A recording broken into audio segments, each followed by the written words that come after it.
world's worst delinquents gather in one high school. How many days could you survive? This man is called Dajun.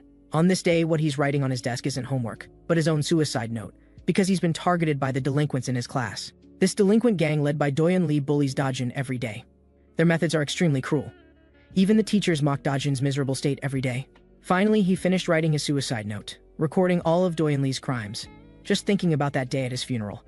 When Doyun Lee gets arrested by the police, Dajun can't help but snicker to himself. Dajun returns home, planning to say his final goodbye to his family, but just as he's about to speak, suddenly his father says first, "You're blocking my view of the TV." At that moment, the TV is broadcasting a major murder case, and the perpetrator is actually a high school student. Dajun is also drawn to the content on TV, because this high school student also suffered from severe school bullying. He couldn't take it anymore, and killed those 7 delinquents. This man tells the reporter, "Don't preach kindness to others without knowing they're suffering. You have no idea how terrifying those guys were. If anyone watching TV is being bullied, remember this. They're the ones who should disappear." These few words pierce deep into Dajun's heart. He stares as if seeing a divine revelation, while his father dismissively says, "That guy must be crazy. No matter how much you're bullied, it doesn't justify killing people." At this moment, Dajun feels as if he's at the crime scene. His hands can't help but applaud. That night, Dajun's mind is in turmoil. On one hand, he fantasizes about killing Doyun Lee and his gang in revenge. On the other hand, he fears ending up like the person on TV, behind bars. This feeling is like being stabbed by 10,000 needles, both itchy and painful.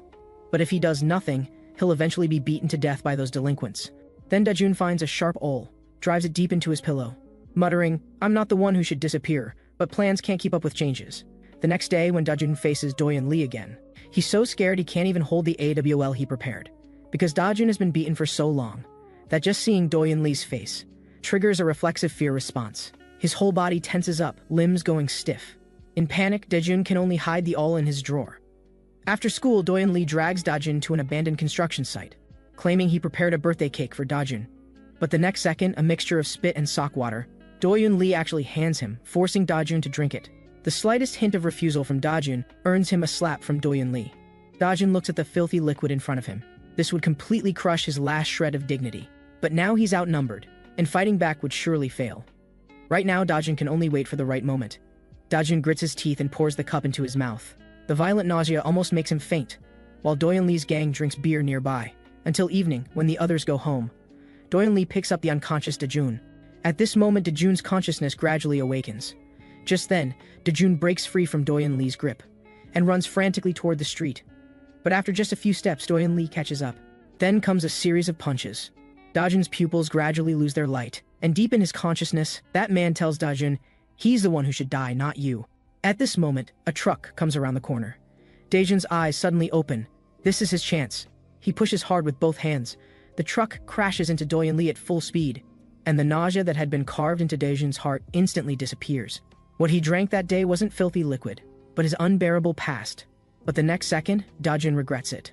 Going to prison for life over scum like Doyun Lee just isn't worth it. At this moment, Dajun's heart feels like it's crawling with 100,000 ants, making him both itchy and stinging with pain. Time comes to the next day. Dajun nervously walks into school. He imagines that, on the other side of the classroom door, there might already be heavy security waiting to arrest him. But when Dajun pushes open the door, he finds the classroom scene is almost the same as usual. The only change is that Doyun Lee's seat in the back row is empty. After morning reading, the teacher announces Doyun Lee's car accident. The class is immediately filled with various discussions. At this moment, a fat classmate points at Dajun and says, "You pushed Doyun Lee into that truck, didn't you? I saw you two walking together yesterday." These words immediately make Dajun tense up and break out in cold sweat. Before Dajun can respond, another classmate quickly pulls the fat kid away, saying, "Sorry, he was just joking." Then turns and whispers to the fat kid, "Dajun is just a coward. He doesn't have that kind of guts." Seeing this, Dajun breathes a sigh of relief. Because in his classmate's perception, he's just a wimp who doesn't dare cause trouble. Dajun discovers that after Doyun Lee's disappearance, the classroom becomes so quiet. Even the usually bullied students aren't as nervous anymore. This is also the first time Dajun experiences normal student life. Tears can't stop flowing down. He thinks to himself that maybe he did a good thing. Then just as Dajun is contentedly looking out the window, he suddenly notices police cars parked downstairs. The next second, a student outside shouts, "Dajun, the homeroom teacher wants you in the office. His worst fear has happened. Dajun is arrested." But fortunately, the police found the suicide note Dajun had written and the surveillance video from the incident. which recorded all of Doyon Lee's evil deeds. This saves Dajun from prison, but he's given a 2-year probation sentence. Afterward, Dajun also faces investigation by the school committee. He gets expelled from school. Dajun walks dejectedly through the hallway, looking at the surrounding students. The atmosphere is filled with mockery and disgust. Whatever, how disgusting. Finally, he doesn't have to face these filthy faces anymore. But the last straw that breaks the camel's back isn't school but his family. After returning home, Dajun kneels before his father. But no matter what he says, his father won't let Dajun step foot in the house. As he wished then, Dajun slams the door and leaves. Walking alone on the street in heavy rain. Tears mix with rainwater. Now Dajun has lost everything, but misfortune keeps coming. Doyon Lee's lackeys find Dajun. They all have dark faces and fierce expressions. But this time, Dajun has nothing left to care about. Whatever demons you are, bring it on. They surround him and assault him. And facing such an overwhelming attack, Dajun has no power to fight back.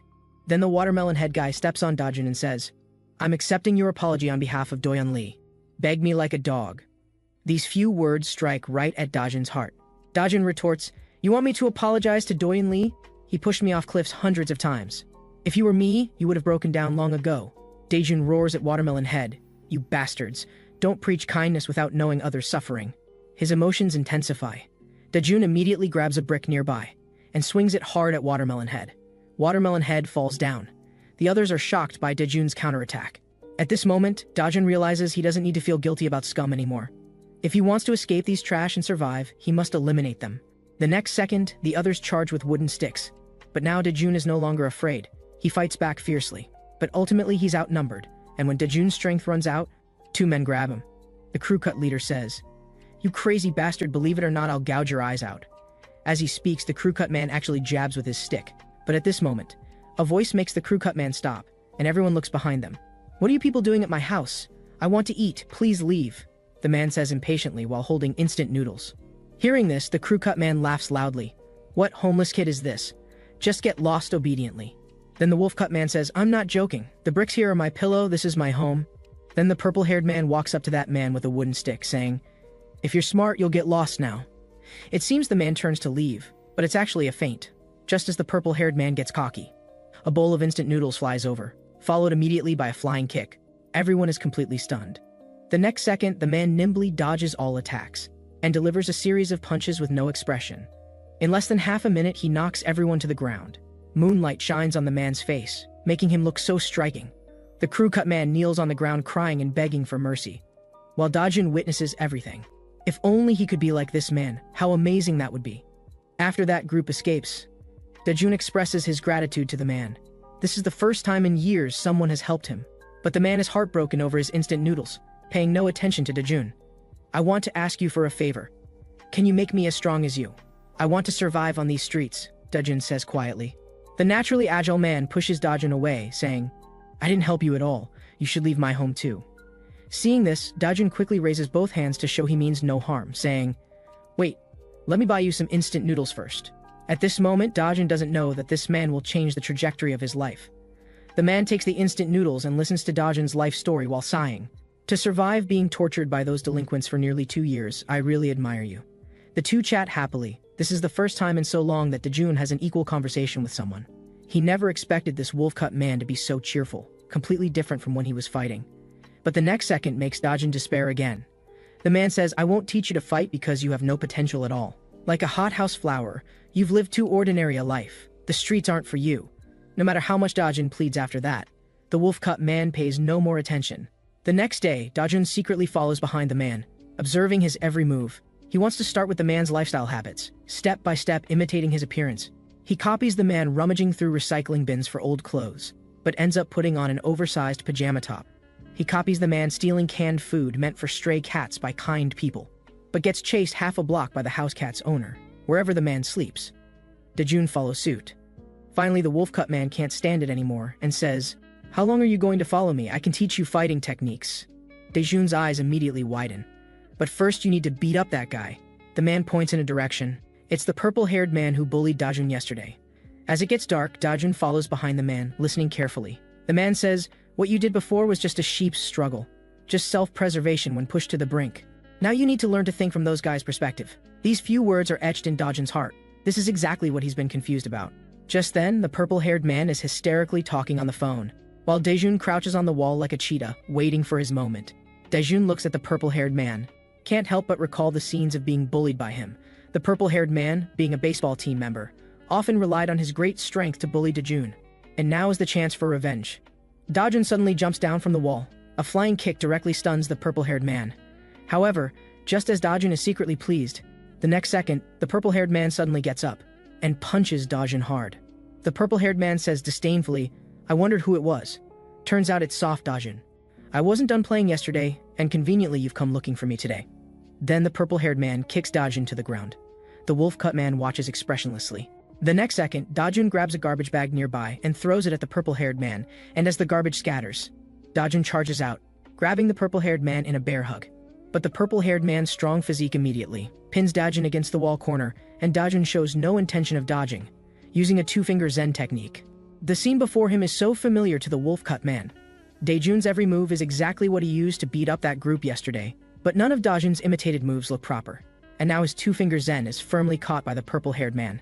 Learning and using techniques on the spot really isn't reliable, but he shows no trace of fear.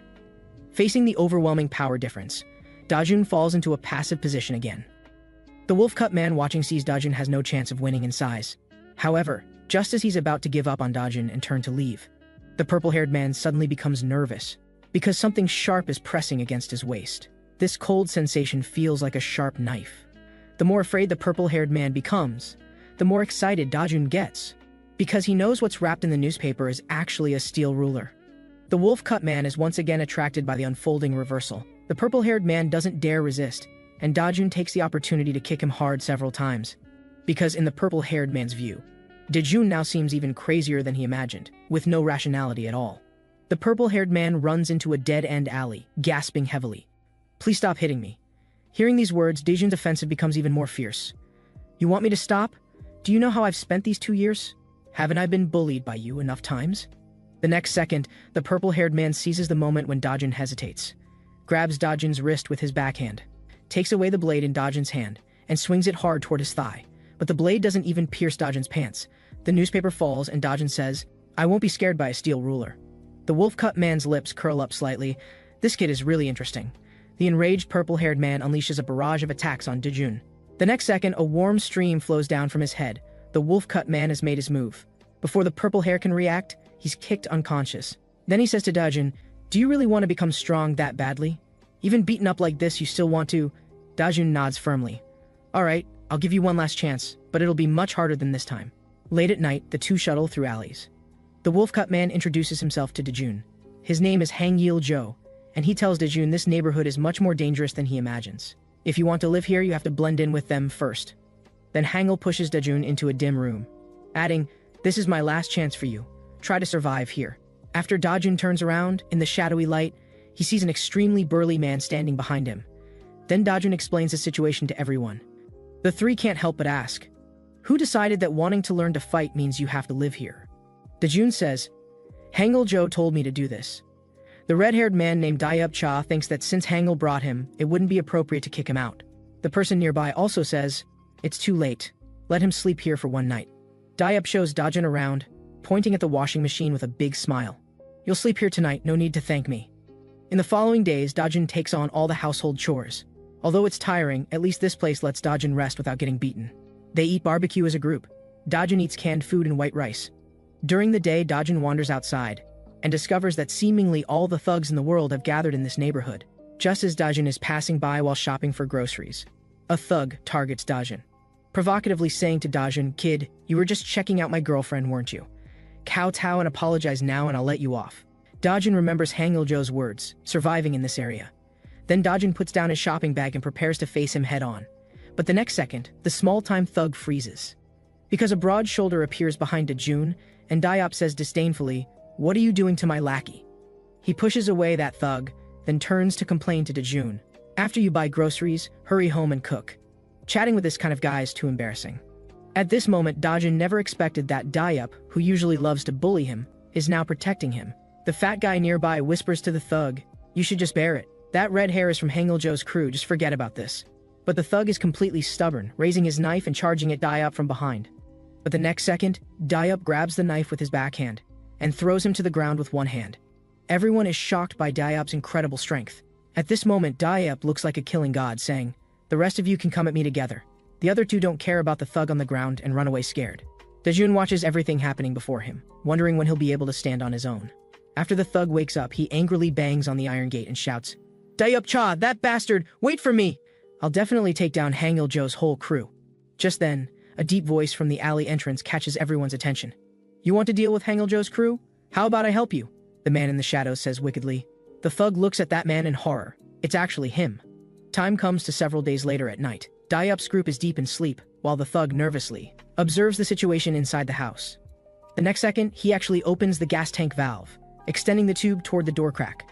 But at this time, Dajun is still living in his laundry room, just as he's about to open the door to go to the bathroom. Dajun smells a strange odor. He immediately realizes this smell is wrong.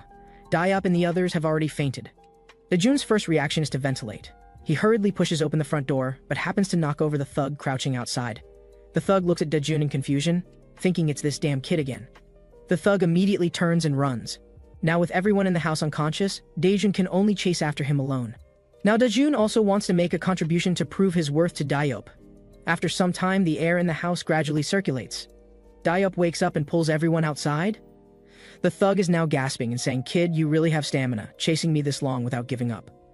While on the stairs, Dajun says excitedly, "All I want to do now is get rid of trash like you." It turns out that 2 days before the incident, Dajun had been begging Diop to teach him fighting techniques. However, Diop didn't take it seriously. Even jokingly said to Dajun, "I can jump rope 100,000 times a day, can you do that?" But 10 hours later, the scene before him leaves Diop stunned. This kid is actually still jumping. He took Diop's joke seriously. Anyone can look down on the weak's abilities, but never doubt their determination to become strong. At this moment, Dajun and the thug are fighting. No matter how the thug attacks Dajun, Dajun never feels fear or retreats even half a step, while the thug in the baseball cap becomes increasingly nervous, because he knows that before being caught by that guy, he must escape this place immediately. If this mission fails, he'll definitely become a target for elimination by the organization. However, just as he's about to run, Dajun sticks to him like adhesive plaster, grabbing his pant leg. The thug loses balance and rolls down the stairs. Dajun takes the opportunity to grab the fallen thug and shouts, "Don't even think about escaping." But the next second, a flash of silver passes by his face. Blood flows down his cheek. The thug holds up his knife with a vicious expression, saying, "Damn kid, if you're smart you'll get lost now." Seeing that Dajun shows no intention of retreating, the thug starts swinging his knife. Unarmed Dajun can only dodge and keep retreating. This kind of desperate criminal has no restraint in his attacks. Just as Dajun's makeshift shield gets cut through, the knife is approaching his waist. On the other side, Diop and the others wake up from the gas poisoning. T. Kim asks, "Where did Dajun go? Did he save us?" Diop replies, "He went to catch the guy who tried to harm us." Hearing this, T. Kim says in surprise, "That kid doesn't even know how to throw a punch. Where does he get the courage?" Diop says calmly, "That kid has a crazy streak. It definitely won't be the outcome you're thinking.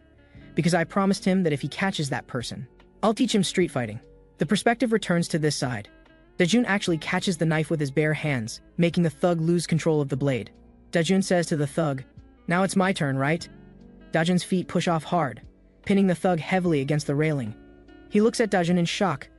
"What are you trying to do? You think your immature techniques can take me down?" At this moment, Dajun's adrenaline is pumping at maximum. He smiles at the thug. "I never plan to take you down." Then Dajun grabs the thug's sleeve and kicks hard at his heel. Both lose balance and flip over the railing. The 3-meter-high slope makes the thug unable to control his body. The knife bounces off the wall and flies away. Then both crash heavily to the ground. Dajun struggles to get up, just as he picks up a rock to give the thug the final blow. He discovers that the thug hit his head on a stone pillar and is now unconscious. Dajun wins. This is the first time in his life he experiences the feeling of victory. But as the adrenaline slowly fades, Dajun feels pain in his abdomen. That knife had somehow stabbed into Dajun. 2 days later, Dajun wakes up to find himself in a hospital. It turns out that when he fainted, Diop and the others arrived just in time, sending him to the hospital and saving his life. But when they found Dajun, there was no trace of the thug nearby. Diop unusually chats and jokes with Dajun. Teek Kim also admires Dajun's brave performance, saying he's worthy of being someone Hangul brought. Then the sound of a door opening interrupts their conversation. Wolfcut Hangul Joe arrives, saying to Dajun, "Ready to learn real fighting techniques with me? If you want to run away, there's still time." A few days after being discharged, the runaway from home crew members make delicious food for Dajun to show their gratitude.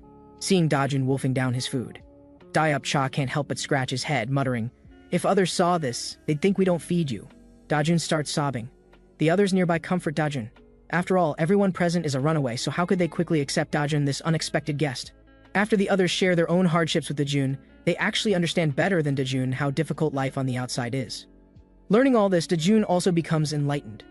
Afterward, Dajun's life begins to change dramatically. First, he no longer has to sleep in the laundry room, and he doesn't have to be constrained when getting along with the runaway from home crew members. He just didn't expect them to be around the same age as him, with only Hangul-jo being 2 years older than him, followed by Teak Kim and Seong Bin-ha, and surprisingly, Dayup-cha and Ga-young-hong are the same age as him. Now Dajun no longer has to do the previous household chores. The others are also busy with their part-time jobs, looking at this guy who lies on the ground every day, constantly yawning, and then feeds him big dreams. It seems Dajun's life has really gotten on track, hasn't it? Then Dajun gets kicked out of the house by Dayup-cha. Dajun is told that if he wants to continue staying with the runaway from home crew, he needs to go out and earn money properly, then find time to learn fighting. Fortunately, Teak Kim introduces Dajun to a job at a pizza shop. It's here that Dajun meets the most important girl in his life, Na-eun, who is also the shop owner's daughter. Faced with her appearance, Dajun's heart immediately starts racing. Just meeting her, she compliments him as so cute. Having never been praised by a girl, how can Dajun handle this? He's immediately smitten.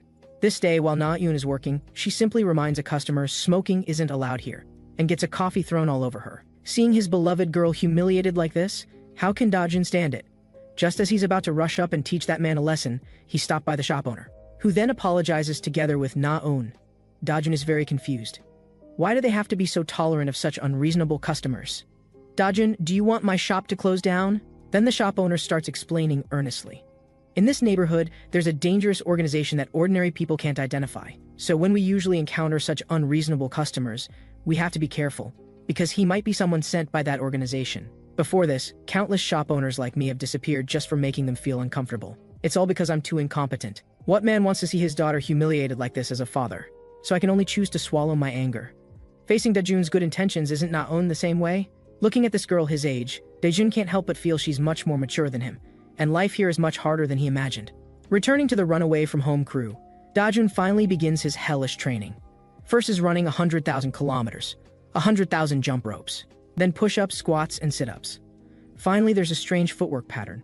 Looking at Hangul-jo constantly grinning stupidly, Dajun mutters to himself, is this guy seriously teaching me? Then Dajun asks him, is there a foolproof method to win fights? But he tells Dajun that he's actually already taught him, like using the surrounding environment to block the opponent's movement, causing visual damage to the opponent, then using the surrounding environment to find handy tools.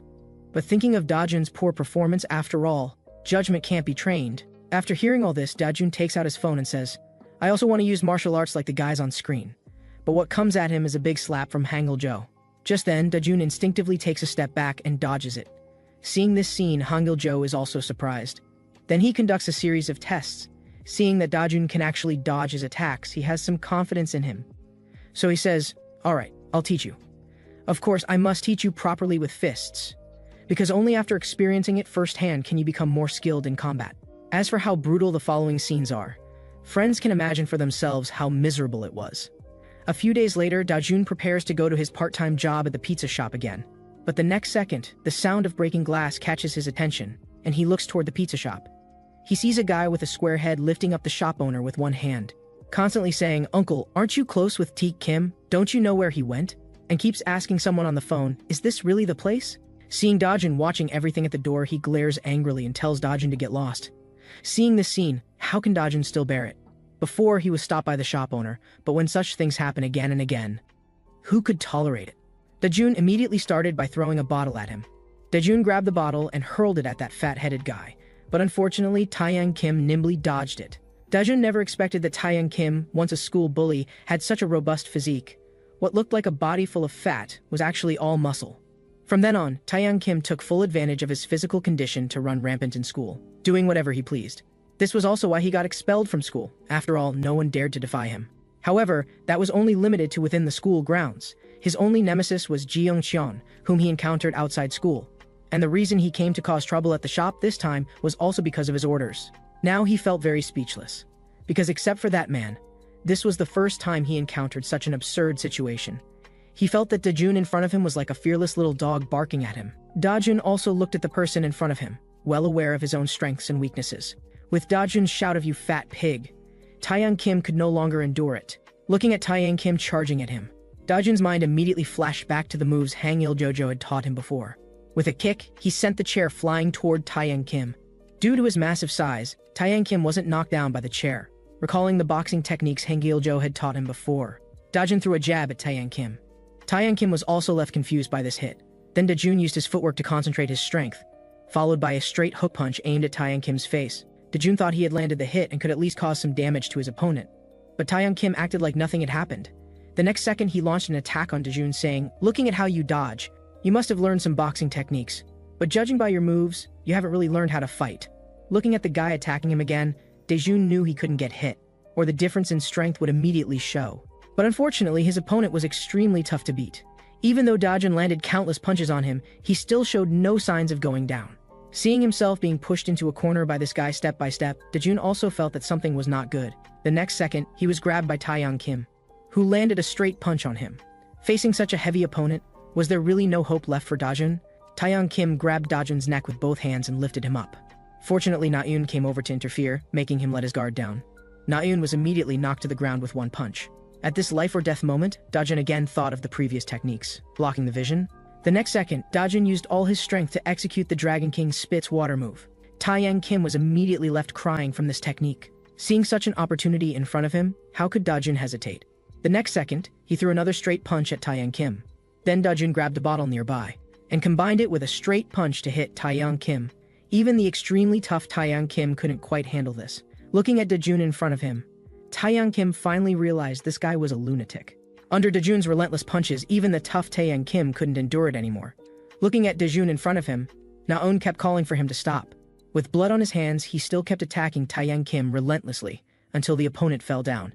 Seeing this scene, the shop owner was also stunned. But just as Dajun collapsed to the ground in exhaustion, two people actually walked toward them.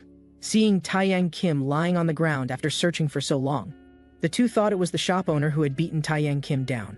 They were about to call out the shop owner to fight them. But the next second, Dajun stood up again, saying, "Scum like you can come as many as you want, it doesn't matter. Come at me together." Seeing the crazy Dajun in front of them, suddenly, a fierce punch flew toward the two men, and they were immediately knocked to the ground. The appearance of Taek Kim completely bewildered the two. Taek Kim, whom Taeyang Kim had been searching for, had actually appeared. Seeing the chaotic pizza shop in front of him, and the beaten father and daughter, Taek Kim's anger also flared up.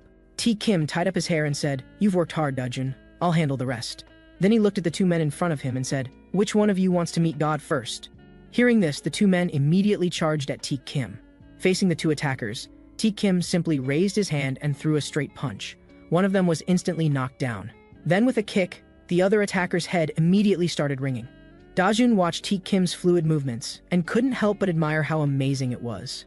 Under Taek Kim's questioning, he learned that both the previous gas leak incident and this shop smashing incident were all ordered by Ji Eung-cheon. After learning this, Taek Kim kicked both men down with one foot. Looking at the two men lying on the ground, Taek Kim said, "It's definitely Haegwang's doing." Dajun couldn't help but ask what Haegwang was and why they would do such things. Could this be the organization that guy mentioned before? Looking at the confused Dajun in front of him, Taek Kim told Dajun, "You've been here for a while now. You should know how bad the security is in this neighborhood. Crime incidents happen one after another, but no one cares because the police have long given up on this area." Gang organizations also started running wild. However, the gang organizations were dealt with by a runaway youth organization called Haegwang. So now this neighborhood is managed by the Haegwang organization, and the most notorious guy in Haegwang is Ji Eung-cheon. The reason the Hang Il-jo's crew was targeted by them was because they once prevented them from taking over the management of this area. But I didn't expect they would actually find this place. Taek Kim had already told them not to come near the pizza shop area.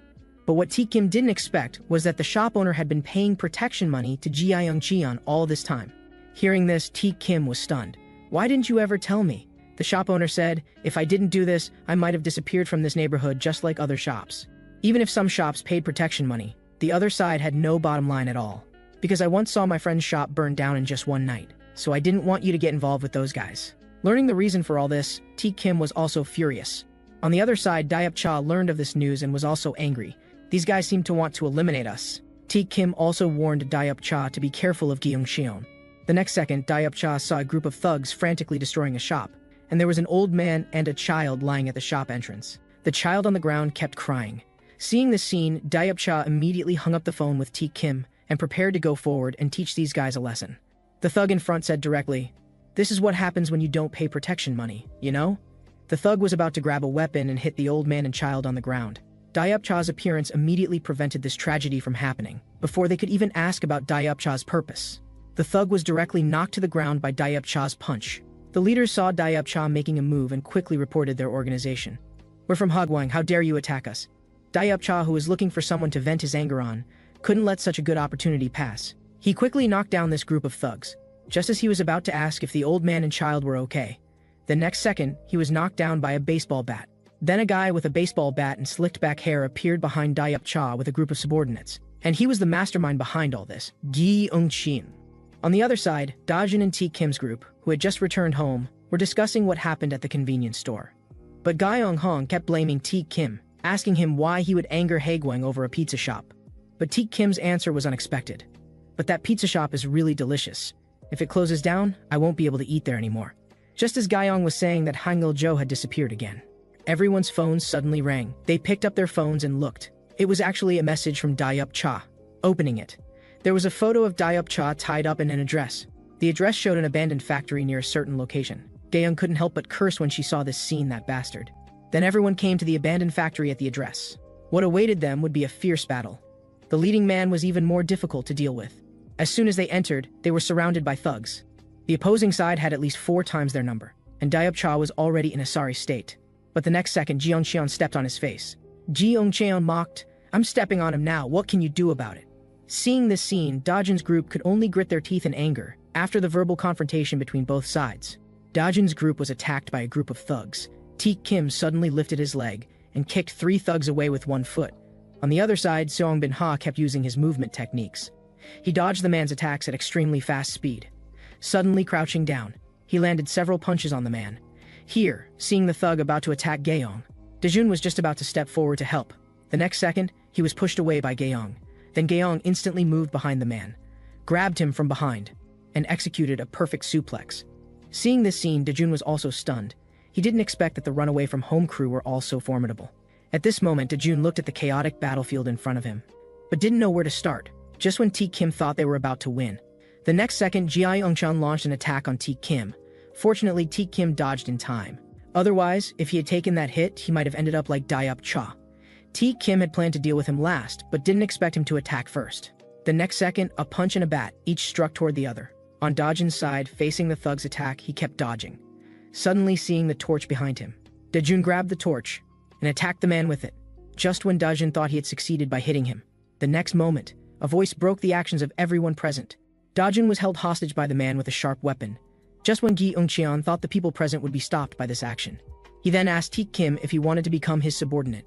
But Teak Kim just smiled. After all, they were very clear about what kind of person Dajun was now. The next second, he threw a punch at Ji Eung-cheon's chin. Ji Eung-cheon was also made to bleed some ketchup by this hit. The man holding Dajun hostage was also scared by this scene.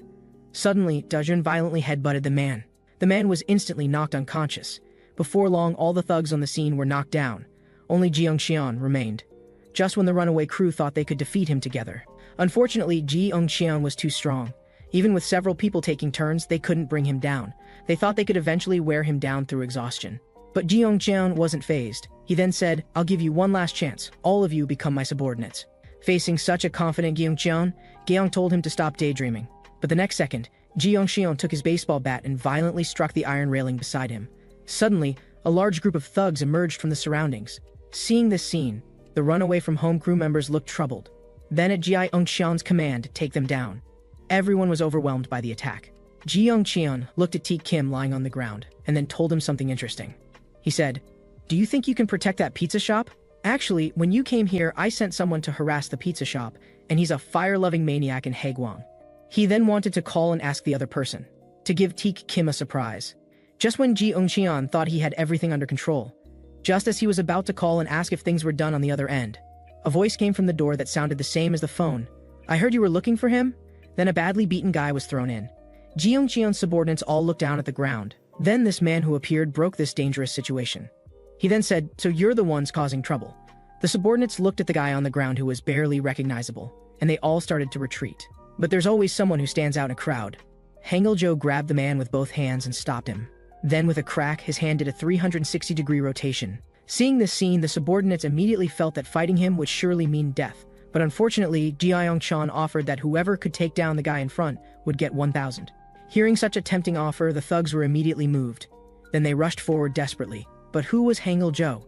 He was once that man in Haegwang. Then Hangul-jo used extremely fierce techniques, continuously clearing out the thugs attacking him. Ji Yong-cheon saw Hangul-jo about to kill his way over. He quickly threatened to use Teak Kim's arm as leverage to make him stop. But how could Hangul-jo stop because of this? Just like that, while being blocked by thugs, he killed his way to Ji Yong-cheon. Seeing Hangul-jo attacking, Ji Yong-cheon was about to strike Hangul-jo with his baseball bat, but the next second, Hangul-jo blocked a thug in front of him. Then said, "Finally, only one person left," and threw away the guy in his hands. Ji Yong-chan looked at this guy in front of him as if facing a great enemy. But the difference in strength was immediately apparent. With one kick from Hangul-jo, Ji Yong-cheon and his bent baseball bat were sent flying. The defeated Ji Yong-cheon wasn't one to give up easily. He immediately got up and pounced on Hangul-jo. After Ji Yong-cheon tackled Hangul-jo, he frantically beat him. But the next second, Hangul-jo locked his arm in an extremely strange position. With a crack, the arm broke, immediately followed by a scream. Ji Yong-cheon also trembled all over from the pain, and he finally realized how formidable Hangul-jo was. He then brought up Haegwang to threaten the man, but Hangul-jo never liked being threatened by others. The next second, he grabbed Ji Yong-cheon's hair and threw him toward the fire in front. Ji Yong-cheon was scared by this action. His head also recalled the warning from a certain man in the Haegwang organization, telling him not to anger Hangul-jo, because so far, no one in Haegwang dared to do so, knowing that failure would not end well. At this moment, Ji Yong-cheon finally understood, but it was already too late. After dealing with Ji Yong-cheon, Hangul-jo left with everyone. And at that time, Dajun still didn't know. Their entanglement with Haegwang had just begun.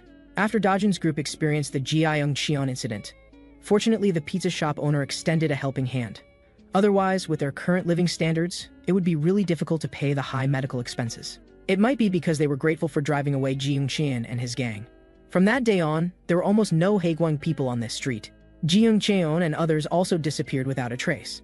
They thought things would end there. But Hangul-jo broke this peace, telling everyone that Haegwang would come back after a while. How could they let go of such a large profitable territory? There are many small leaders like Ji Yong-cheon. Those guys are very good at using money to gather runaway youth. As long as they have money, they will gather a large group to continue their wrongdoing. Learning all this, everyone understood. So Dayop-cha asked Hangul-jo, "Since you brought us here, you should know best what we should do, because we have no other place to stay except here." But Hangul-jo seemed to have made a decision in his heart. That night, Dajun looked at the man in front of him and said, "Brother Hangul, is there a way for me to get stronger quickly?" Dajun knew that if he didn't get stronger quickly, he would just be a burden. So he hoped to become stronger before Haegwang's next arrival. Looking at Dajun in front of him, Hangul-jo said, "The speed I'm teaching you now is already your limit. But if you really want to get stronger quickly, you really need some extra tutoring." Then he showed a mischievous smile. The next day, Dajun continued to work at the pizza shop. Without Haegwang on the street, life also became peaceful. No one knew how long such a life could last. Dajun, who had just gone out to throw away trash, ran into Na-eun and asked, "School's out?" But Na-eun looked at the doll in front of her, with a grave expression.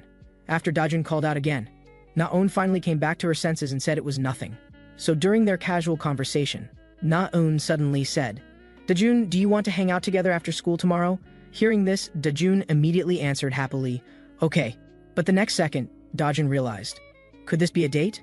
Time passed to the next day. This was Dajun's first date. He specially styled his hair back, and it must be said this hairstyle made him much more handsome.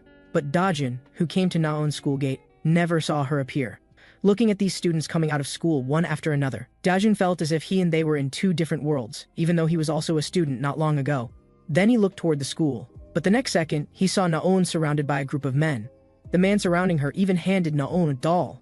Seeing this scene, Dajun seemed to think someone was pursuing Na-eun. But the next second, Dajun saw Na-eun showing a troubled expression. She suddenly threw the doll on the ground and said, "Do you think I don't know that the doll you gave me has surveillance equipment?" Dajun was somewhat shocked to hear this. The next second, the leading man said perversely, "Bitch, you have sharp eyes." So the man wanted to grab the woman. Fortunately, Dajun appeared in time to stop the man. But the man directly pushed Dajun away. The next second, he grabbed Na-eun. Seeing this, Dajun immediately got up and punched the man. The man wasn't a pushover either. He immediately punched Dajun back.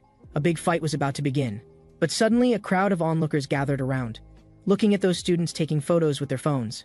Another subordinate said, "If we fight at school, the teachers will come too. Let's forget it." So the leading man left under the gaze of the onlookers, and Dajun and the others also escaped disaster. Then they came to a coffee shop. Dajun drank his coffee but looked pained. Then he asked Naun, "Have you been bullied by that guy all along?" Naun remained silent. Looking at Naun in front of him, Dajun then talked about his own previous experiences. Because he was also often bullied before. But as long as you learn to fight back, don't just keep enduring, everything will get better. Hearing Dajun's words, Naun couldn't stop her tears from flowing, so she told Dajun about her experiences. But because the pizza shop was often bullied by Haegwang, she buried this matter and didn't tell her father. Seeing such a sunny and cheerful Naun actually experiencing such terrible things, Dajun swore to make that man pay dearly. After sending Naun home, Dajun began plotting his counterattack.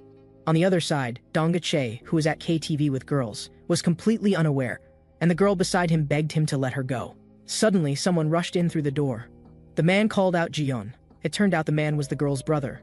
Just as he was about to beat up the man who was bullying his sister, the next second, he was counterattacked by the man and knocked to the ground. The girl nearby, seeing her brother trying to save her, had to beg him to spare her brother. Hearing this, Dong Che showed a perverted smile and said, "Then sing a song for me." Under Dong Che's threat, the girl had to start singing. Before long, Dong Che was about to take his subordinate to the bathroom. But at this time, the two were completely unaware of the approaching danger. The next second, the subordinate beside him was knocked to the ground. The man was scared by this sudden situation. Then Dajun said, "No one said it had to be you guys looking for me."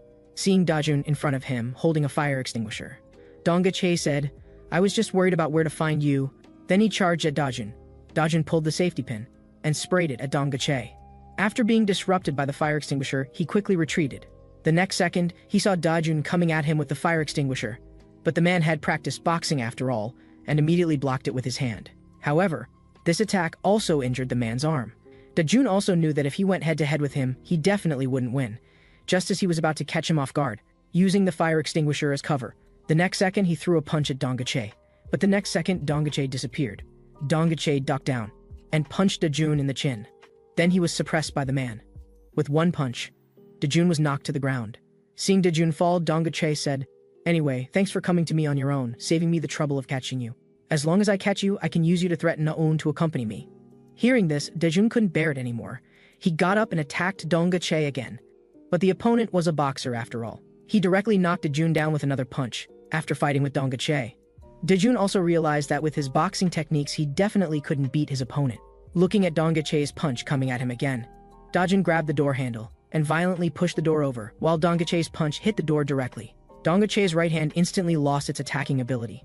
Since he couldn't win with boxing, Dajun would play by his own rules. Then he immediately rushed fiercely at Dong Che. But how could Dong Che give Dajun a chance? He immediately punched Dajun in the face again. Seeing the desperate Dajun in front of him, Dong Che also started to panic. Finally, after Dong Che's right hand completely lost its attacking ability, Dajun seized the opportunity and pounced on the man, using the move Hangul-jo taught him. Dajun grabbed the opponent's back of the head, then immediately delivered a knee strike. Under continuous attacks, with a crack, Dong Che's eyes rolled back. But the next second, Dong Che opened his eyes again and tried to break free from Dajun with force. He quickly retreated. But how could Dajun give Dong Che another chance now? He violently lifted his leg and said, "Scum like you, I'll beat you mercilessly." With a snap, he kicked Dong Che in the chin. Dong Che finally realized he had lost and quickly begged for mercy, asking Dajun not to hit him anymore. He said, "I'll never get close to Naun again, please spare me." How could Dajun believe his lies? Because none of these bastards could be trusted. Just as he was scolding him, saying if he ever bullied Naun again, he shouldn't expect to live, a man with a center part suddenly appeared behind him and immediately pinned Dajun to the ground.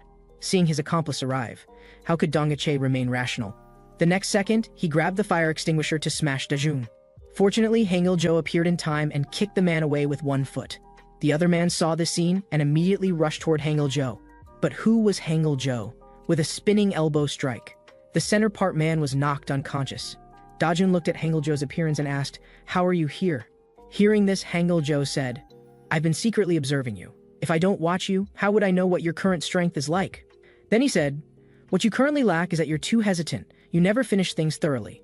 If you keep being like this, you'll suffer sooner or later." Then Hangul-jo violently grabbed Dong Che's egg on the ground.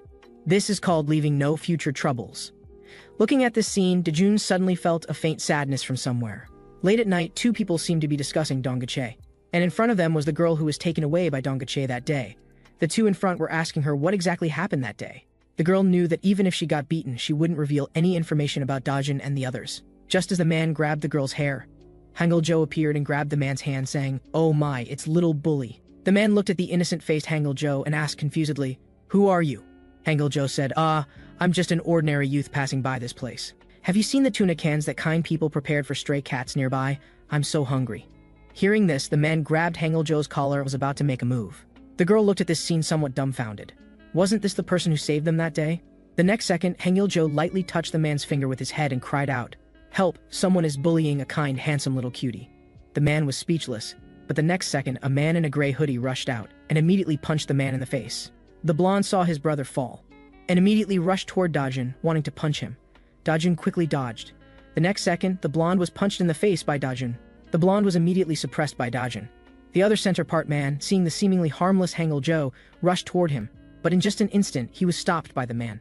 Then there was a harmonious scene of the two men watching Dajun fight with their arms around each other's shoulders. On Dajun's side, after experiencing so many battles, he also learned how to flexibly use footwork to dodge attacks while learning the principle of striking first. Dajun also knew his current strength level. He could definitely beat the blonde in front of him. Although he couldn't knock down the blonde in one go. He couldn't let his guard down either. As long as he stayed steady, he could win. But the next second, Hangul-jo kicked and sent the center part man over too, saying, "One isn't enough for training, let's add another." Just as he was secretly pleased about his improved strength. The next second, he was attacked by the two men together. Dajun immediately couldn't handle it.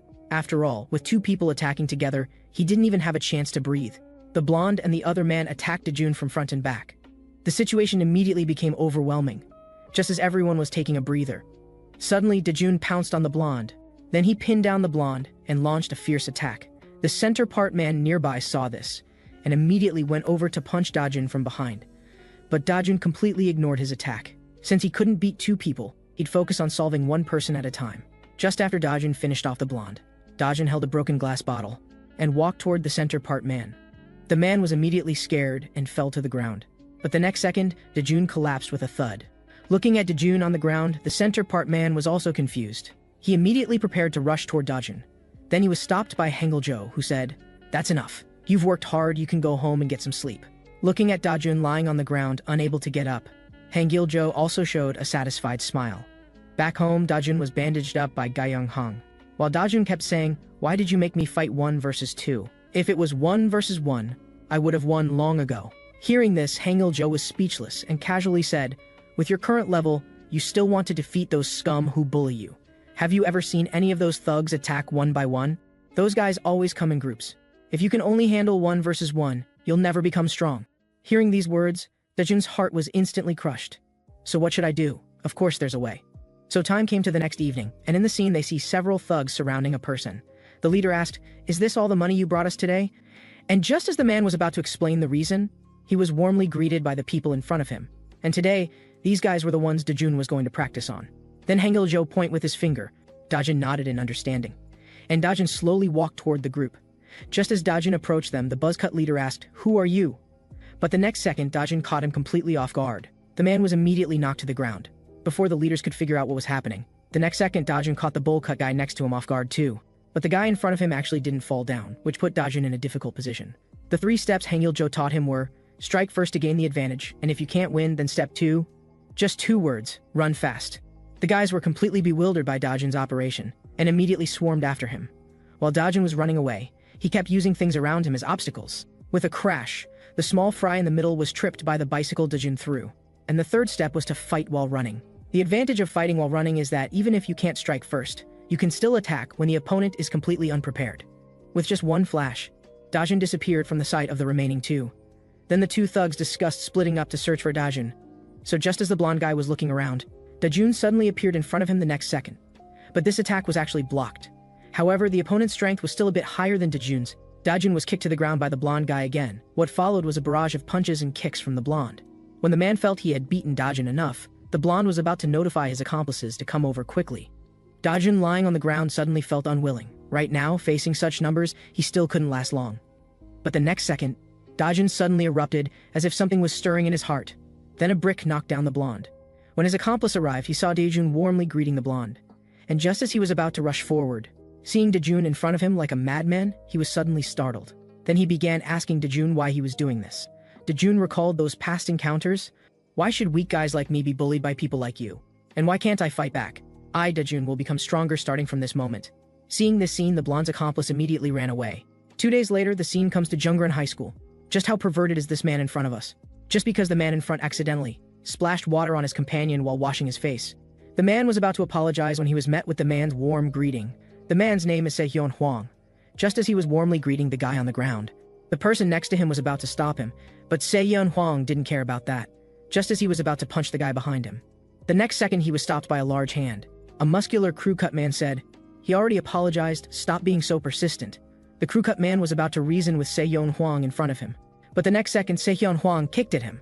But the crew-cut man wasn't a pushover either. He caught his foot with one hand, just as he was about to punch Sehyun Hwang. Sehyun Hwang blocked it with a side guard. Just as the crew-cut man was preparing another punch for Sehyun Hwang unexpectedly didn't play by the rules, and directly spat water, making the crew-cut man unable to open his eyes. Then he immediately gave the crew-cut man a knee to the head. The man who took this hit immediately rolled his eyes back. The next second, Sehyun Hwang took a water pipe and choked the crew-cut man unconscious. With a series of impact sounds, the man was finished off by Sehyun Hwang. Then he called to the other two. "I'm going to make you taste what it's like to defy me too." On the other side, Dajun was enjoying his time alone with Na-eun. Just as Na-eun was about to ask where they should go play this time, the next second, a scene in the corner caught Dajun's attention. Dajun immediately recalled his past encounters. Now seeing such a situation, he inevitably wanted to help. So he made an excuse to Na-eun, saying he'd go to the bathroom and be right back to find her. Just as Dajun appeared in front of the group, Dajun punched and punched, knocking the two to the ground. But these two in front of him were so weak, and the man from before actually gave off a feeling that he wasn't a bad person. Then he asked the man in black, "Were you being bullied?" The man responded gratefully, "Thank you for helping me." Just as he was about to explain how he was being bullied, seeing Dajun was about to leave, he said, "How about having a fight with me too?" Dajun was stunned, but the next second he was grabbed by the man. He took off his glasses and revealed a perverted smile. Wasn't this the perverted man Sehyun Hwang from before? Finally, Dajun realized this guy wasn't the one being bullied at all. He immediately broke free from Sehyun Hwang's restraint. But how could Sehyun Hwang let Dajun go at this point? He kicked at Dajun. Looking at the guy in front of him, Dajun finally realized, this guy just must be retaliated by the ones he'd bullied before. But Sehyun Hwang said dismissively, "Aren't you taking Jungran High School too lightly?" Then he rushed toward Dajun, just as Dajun thought their builds weren't much different, and was about to punch him. The next second, the advantage of arm length showed. This guy's arms were actually longer than his own. Due to misjudgment, Dajun was instantly suppressed by the man. Before long, he was knocked to the ground, but Dajun couldn't just give up like this. He used a move he had learned before. He grabbed a handful of dirt from the ground and threw it at the man's eyes. Sehyun Hwang was instantly stopped by this move. The next second, Dajun rushed toward him, saying, "I'm getting serious now," just as he thought a knee to the head could finish him. Unexpectedly, the unexpected happened. Dajun's leg was actually caught by Sehyun Hwang. With the Sehyun Hwang's twisted smile, he kicked Dajun in the groin. Dajun was immediately knocked down. What followed was the Sehyun Hwang's warm greeting. On the other side, Na-eun kept waiting for Dajun to return, so she went to look for Dajun. The next second, what appeared before her was Dajun continuously wailing, "Why am I still so weak? Fuck!" Then the two came to a small park. Na-eun said, "Dajun, if you keep going like this, something might happen sooner or later." But Dajun knew this too, so he said, "If I don't become stronger, how can I protect you?" Hearing this, Na-eun smiled happily and said, "Dajun, you teach those guys a lesson for me. I believe in you." With Na-eun's encouragement, Dajun also smiled. Later, Dajun returned to Hangil-jo's crew and told them everything that had just happened. Moreover, Dajun had been beaten up by Sehyun Hwang from Jungran High School, who even took photos, saying he would make Dajun unable to survive in this community. The members of Hangil's crew were immediately furious upon hearing this. How dare they touch one of their family members? Let them taste our power right away. Just as they were excitedly discussing how to deal with them, Hangil-jo immediately stopped them, saying, "You can't get involved. Since Dajun is a member of our Hangil crew, then we'll take down a school. Since things have come to this anyway, why don't you, Dajun, just go and dominate that school?" Dajun was stunned. With my pathetic state, having just been beaten up, how am I supposed to rule that school? Isn't this ridiculous? But Hangil-jo's words immediately made Dajun understand, saying, "Dajun, how long do you want to be a coward? You can't always look like you're at everyone's mercy." Dajun immediately awakened. So the next day, two thugs from Jungran High School were looking at their phones, and the photos on the phone were exactly of Dajun being beaten up. They were discussing Dajun's pathetic appearance, just about to say that if Hangil-jo hadn't intervened last time, they would have beaten up Dajun themselves. But the next second, a voice came from behind them. "Just you two?" Then Dajun started fighting without warning, punching the long-haired guy. The man was immediately taken down. The blonde guy next to him quickly rushed toward Dajun. But unfortunately, Dajun had some skill and immediately gave him a facial massage. After being massaged by Dajun, the man immediately asked what Dajun wanted to do. And Dajun's answer immediately shocked the man. This kid actually wanted to dominate Jungran High School. Then Dajun immediately asked who was the boss of Jungran High School. He raised his fist threateningly, telling the man to speak. The man remembered being beaten by Dajun before, so he confessed and told Dajun. The current boss of Jungran High School is Il-tak Hyo, but he's not clear about it because he basically doesn't come to school. Now the school is basically dominated by Seyeon Hwang and Dongjin Kim. When Il-tak Hyo isn't there, they're the bosses. After telling everything, the blonde dragged away the unconscious long-haired guy. Before leaving, he even taunted Dajun anyway, even if I tell you, you won't win. Then Dajun called out to the blonde, leave those guys' phone numbers. Then he said boldly, before long, you'll see Jungran High School's new boss. To dominate Jungran High School, Dajun actually challenged Seyeon Hwang, the second-in-command of Jungran High School. And Seyeon Hwang, looking at the text message Dajun sent, immediately rode his motorcycle and sped away, constantly mocking Dajun's delusions of wanting to dominate Jungran High School. Before long, Seyeon Hwang arrived at the agreed location on his motorcycle. As soon as he got off, he called for Dajun to come out quickly, just as he was about to use Dajun's phone to locate him, and was about to head toward the bushes where the ringtone was coming from. The bushes only contained a phone. Suddenly, Dajun appeared behind him with an arrow step. Dajun punched toward him, but the next second Seyeon Hwang blocked it with his shoulder, saying, Dajun, is this all you know, these underhanded tactics? Seeing the guy in front of him, Dajun said, you won't be able to use your long arm advantage anymore. Then he immediately grabbed Seyeon Hwang's legs. Because for guys with long arms, the best method is to close the distance and knock them down. This way, Seyeon Hwang's advantage would be gone. Seyeon Hwang was stunned by this sudden move. The next second, Dajun grabbed the phone from the ground and smashed it against Seyeon Hwang again and again. On the other side, Dongjin Kim, the other second-in-command of Jungran High School, asked the person next to him where Seyeon Hwang went.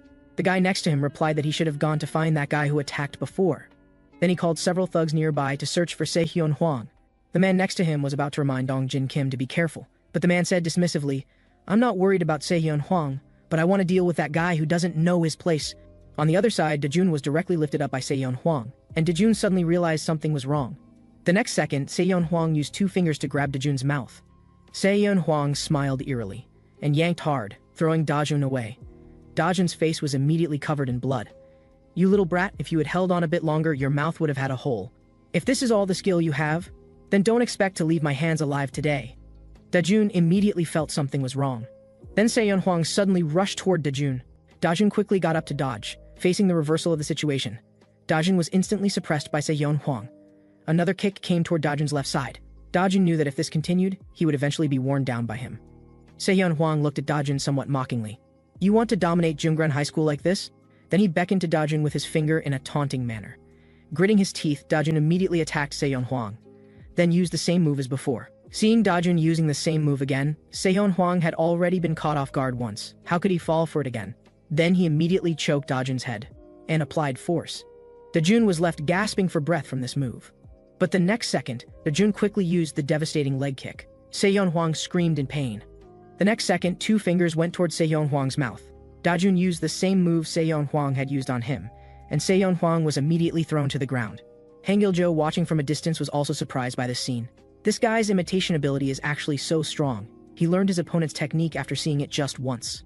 And at this time, Seyeon Hwang, lying on the ground being kicked by Dajun, quickly tried to get Dajun to stop, asking why Dajun was beating him like this. He was an honest person. But how could Dajun believe such lies again? Just as he was about to lift his leg to kick Seyeon Hwang again, suddenly Seyeon Hwang grabbed Dajun's foot. Then the sound of a motorcycle behind caught Dajun's attention. Dajun almost got run over by the motorcycle behind him. Fortunately, Hangil-jo appeared in time and grabbed Dajun, pulling him away to avoid Dongjin Kim's collision. And Dajun immediately collapsed on the ground, gasping, muttering, I almost died just now. Looking at the man in front of him, Dajun remembered the photo the people from Jungran High School had shown him before. The newcomer was exactly Dongjin Kim, another second-in-command of Jungran High School. Looking at Seyeon Hwang on the ground, Dongjin Kim didn't expect this guy to be knocked down by Dajun, this young punk. And Dajun and Hangil-jo looking at Dongjin Kim approaching, it looked like there would be a fierce battle. Then Dongjin Kim strode toward Hangil-jo and attacked him with a punch. Hangil-jo pushed him aside and pushed Dongjin Kim down in front of Dajun. Before leaving, he said to Dajun, you better work hard, I can't help you anymore. You have to defeat both of them alone and dominate Jungran High School. Dongjin Kim, seeing Hangil-jo escaping, quickly tried to stop him from running away. But how could Dajun let him go? Dajun punched toward the man's chin. Just as he thought he had hit Dongjin Kim's chin, Dongjin Kim's horizontal kick came toward Dajun's face. With a crash, Dajun was kicked to the ground. Looking at Dajun in front of him, Dongjin Kim couldn't understand how this seemingly weak guy had managed to pin down and beat up Se-yeon Hwang. Se-yeon Hwang quickly said, "I told you I was careless. Otherwise, how could I be beaten by this kid?" And neither of them understood why Dajun wanted to dominate their Jeongran High School. "Do you have some grudge against the kids at our school?" Hearing this, Dajun immediately rushed toward the two. "You two shut up!" Dajun punched Dongjin Kim in the face with a facial massage. Hearing this, the man said, "Did you see our group chat?" He grabbed Dajun randomly. "Why don't you join us? I guarantee you'll like it." And hearing this guy being so perverted, Dajun immediately flew into a rage and bit down on Dongjin Kim's hand. Dongjin Kim was in so much pain that he let go, then immediately gave Dajun another kick, and Dajun quickly blocked with his arms. Behind him, Se-yeon Hwang found the right moment and also punched toward Dajun, facing the attack from both of them. Dajun was instantly overwhelmed, and the situation gradually became one-sided, crushing. Dajun also knew that if he couldn't find an opportunity, he might really die here today. The two looked at the swaying Dajun and immediately taunted, "You weakling, we thought you had some ability. Is this all you've got?" Facing their taunts, Dajun was also speechless. "You gang up on me and still have the nerve to act tough?" Then Dajun suddenly rushed towards Se-yeon Hwang. Seeing Dajun's attack, the man quickly threw a punch. What he didn't expect was that Dajun actually dodged his punch and immediately started running. But how could Dajun really run? Just as Se-yeon Hwang was about to grab Dajun's hat, Dajun turned around with an uppercut, and Se-yeon Hwang was immediately knocked to the ground. Dongjin Kim next to him also roared, "You're really useless, you got counter-killed." But the next second, a foot came toward Dongjin Kim. But unfortunately, Dongjin Kim's strength was too powerful. Dajun's kick didn't knock him down. He grabbed Dajun's foot, swept his lower body, and Dajun was immediately knocked down by Dongjin Kim. Then Dongjin Kim immediately gave Dajun a flurry of kicks. Dajun was immediately pushed back by this kick. But just as Dajun was still looking for an opportunity, suddenly Se-yeon Hwang from behind directly locked Dajun. The two immediately launched a series of attacks on Dajun, saying, "This is street fighting, we don't care about being underhanded or not." Then Dajun was beaten down by the two's gang attack. But how could Dajun be willing to give up? Since they want to play rough, let's see who's tougher. Then Dajun immediately used his head to slam angrily toward the guy behind him, breaking free from the shackles. And Dongjin Kim kept punching Dajun in the face, seemingly wanting to quickly deal with this troublesome Dajun. At this moment, Dajun suddenly tackled Dongjin Kim into the small river. "Since you want to play rough, let's see who's tougher. Let's have a fair duel and see who meets God first." At this moment, Dongjin Kim panicked, because he had never encountered such a reckless guy. Soon, Dongjin Kim was defeated, and Se-yeon Hwang was covering his nose at this moment, saying that guy's head was made of stone. It almost broke his nose. At this time, Dajun had also come ashore from the water, seemingly preparing to completely finish off Se-yeon Hwang. Se-yeon Hwang, who hadn't reacted yet, was immediately punched in the face by Dajun. Se-yeon Hwang immediately fainted on the spot. Just like that, the two leaders of Jeongran High School were completely defeated by Dajun. Dajun was also completely exhausted and collapsed on the ground.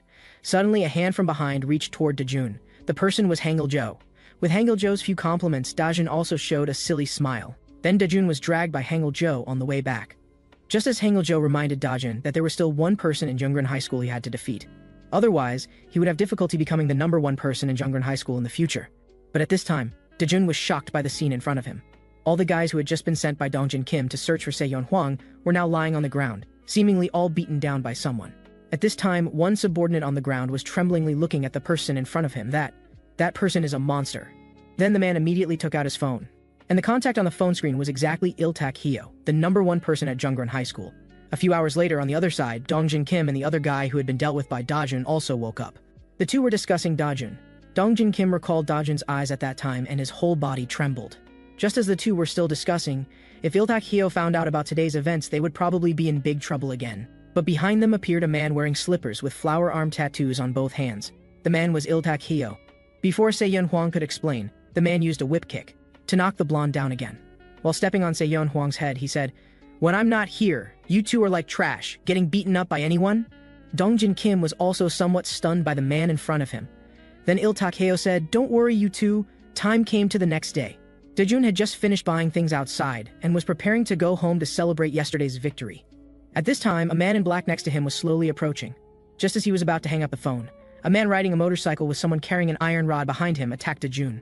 Just as the iron rod was about to hit Dajun's face, Dayup Cha appeared in time and used his hand to block it for Dajun. Seeing their failed attempt, the two immediately wanted to drive away. The guy with the iron rod behind was about to remind the motorcycle rider to watch the road. Then a street survival manual was thrown at the man's head. Then the two were knocked to the ground. The person was Hangil-jo. Hangil-jo stomped hard on the guys on the ground, and they were low-level thugs from Jeongran High School. Then Hangil-jo gave them a fatal blow. Dajun, watch carefully. It's useless that you defeated a few small leaders of Jungran High School. You must take down the top boss. And when fighting, once you start, you must cut through the mess quickly without leaving future troubles. This is what I emphasized before. If you hesitate, you'll pay an extremely heavy price later, just like today's events will happen frequently. On the other side, Il-tak-heo, the boss of Jungran High School, received a phone call, asking if they had already captured Dajun. But what came through the phone was Dajun's voice. Dajun said, "Stop playing these little tricks. Since we're going to fight, let's have a one-on-one duel. I, Dajun, will sweep through Jungran High School." Hearing this, Il-tak-heo became interested. No one had ever dared to challenge him. Dajun was the first, and Il-tak-heo brought a bunch of subordinates behind him. He seemingly didn't care about this 1v agreement at all. What Dajun didn't expect was that the man he had to defeat tomorrow was exactly one of the people who had bullied him before. Time turned to evening. Arriving at the agreed location, Dajun began questioning the thugs in front of him, and the thugs in front still mocked, saying Dajun was really an idiot to actually dare come alone. Before Dajun could finish speaking, the man picked up a wooden stick and attacked Dajun. Suddenly, a large hand grabbed toward the man's face. Hangil-jo grabbed the man's head and threw him hard, making the man do a 360-degree spin and fall to the ground. Hangil-jo said, "You scoundrels really don't follow the rules." And several thugs, seeing the man in front of them, immediately panicked, because this man had once single-handedly knocked down dozens of people from their Jungran High School. Then, under Hangil-jo's leadership, Dajun and his group walked into the thugs' encirclement. Hangil-jo looked at the guy sitting in the chair and said, "Is this the guy? Hey, that boss, let's not waste each other's time. Our people won't interfere. How about you and him have a one-on-one duel?" Hearing this, Il-tak-heo laughed. "Do you think I'll obediently listen to you, trash?" But the next second, Hangil-jo's words immediately made Il-tak-heo break down. Hangil-jo said, "Are you so afraid of one-on-one because you're scared of losing and not being able to hold your head up in front of your subordinates? Yeah, losing would indeed be quite embarrassing." After hearing this, Il-tak-heo gritted his teeth. Then Il-tak-heo stood up and said, "Then I'll cooperate with you once today." Seeing this, Hangil-jo immediately accepted on behalf of Dajun, and Dajun, seeing Il-tak-heo in front of him, was still somewhat worried, and asked Hangil-jo, "Brother Hangil, he's the boss of Jungran High School. Can I really win?" "Don't worry, every fight has the possibility of winning. Believe in yourself, you can do it. The key is whether you can grasp that possibility." After hearing Hangil-jo's words, Dajun immediately gained confidence, but suddenly the boss of Jungran High School said, "I was wondering who it was. Turns out it's stupid Dajun." Seeing the man in front of him, Dajun was also stunned. "He's Il-tak-heo?" Dajun recalled his past encounters at school, being ordered around by those guys every day, getting beaten and scolded just for making one wrong step. And one of the perpetrators was him, exactly Il-tak-heo, the boss of Jungran High School. And Dajun knew he had to win this fight, even if it meant being shattered to pieces. The scene comes to when Dajun first met this guy. Dajun knew this was a scumbag. That day, someone just bumped into a corner of their table and was beaten half to death by him. And he was also a good buddy who worked hand in hand with Doyen Lee. When he first saw Dajun, he very naturally joined the ranks of bullying Dajun. At that time, Dajun was too cowardly to resist and was often called to the rooftop by this group of scumbags, using cigarette ash to burn his hands and using him as an ashtray. And they would mock him without a care, beating Dajun whenever they felt upset. And at that time, Dajun's heart only had cowardice and fear. But this time he would never repeat the same mistakes, because he was no longer the waste who would only escape and fear. Dajun suddenly lifted his leg and rushed toward Il-tak-heo. With a slap of a punch, Il-tak-heo actually blocked Dajun's strike with his arm.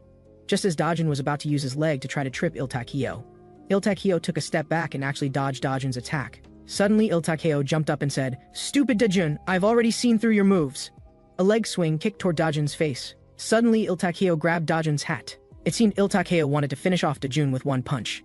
Fortunately, Dajun threw out his fist in time to interrupt his attack. Dajun knew that Il-tak-heo in front of him was very strong, but only after fighting did he truly experience his strength. Suddenly, Il-tak-heo rushed to Dajun's front at extremely fast speed. Dajun hadn't had time to react yet. The man whooshed with a head lift. Suddenly, his foot was like it had flash installed, instantly lifting to Dajun's head. A whip kick went toward Dajun's forehead. Dajun immediately fell to the ground. And Gaeung Hong on the side, looking at Dajun on the ground, asked Hangil-jo with some concern whether they should intervene.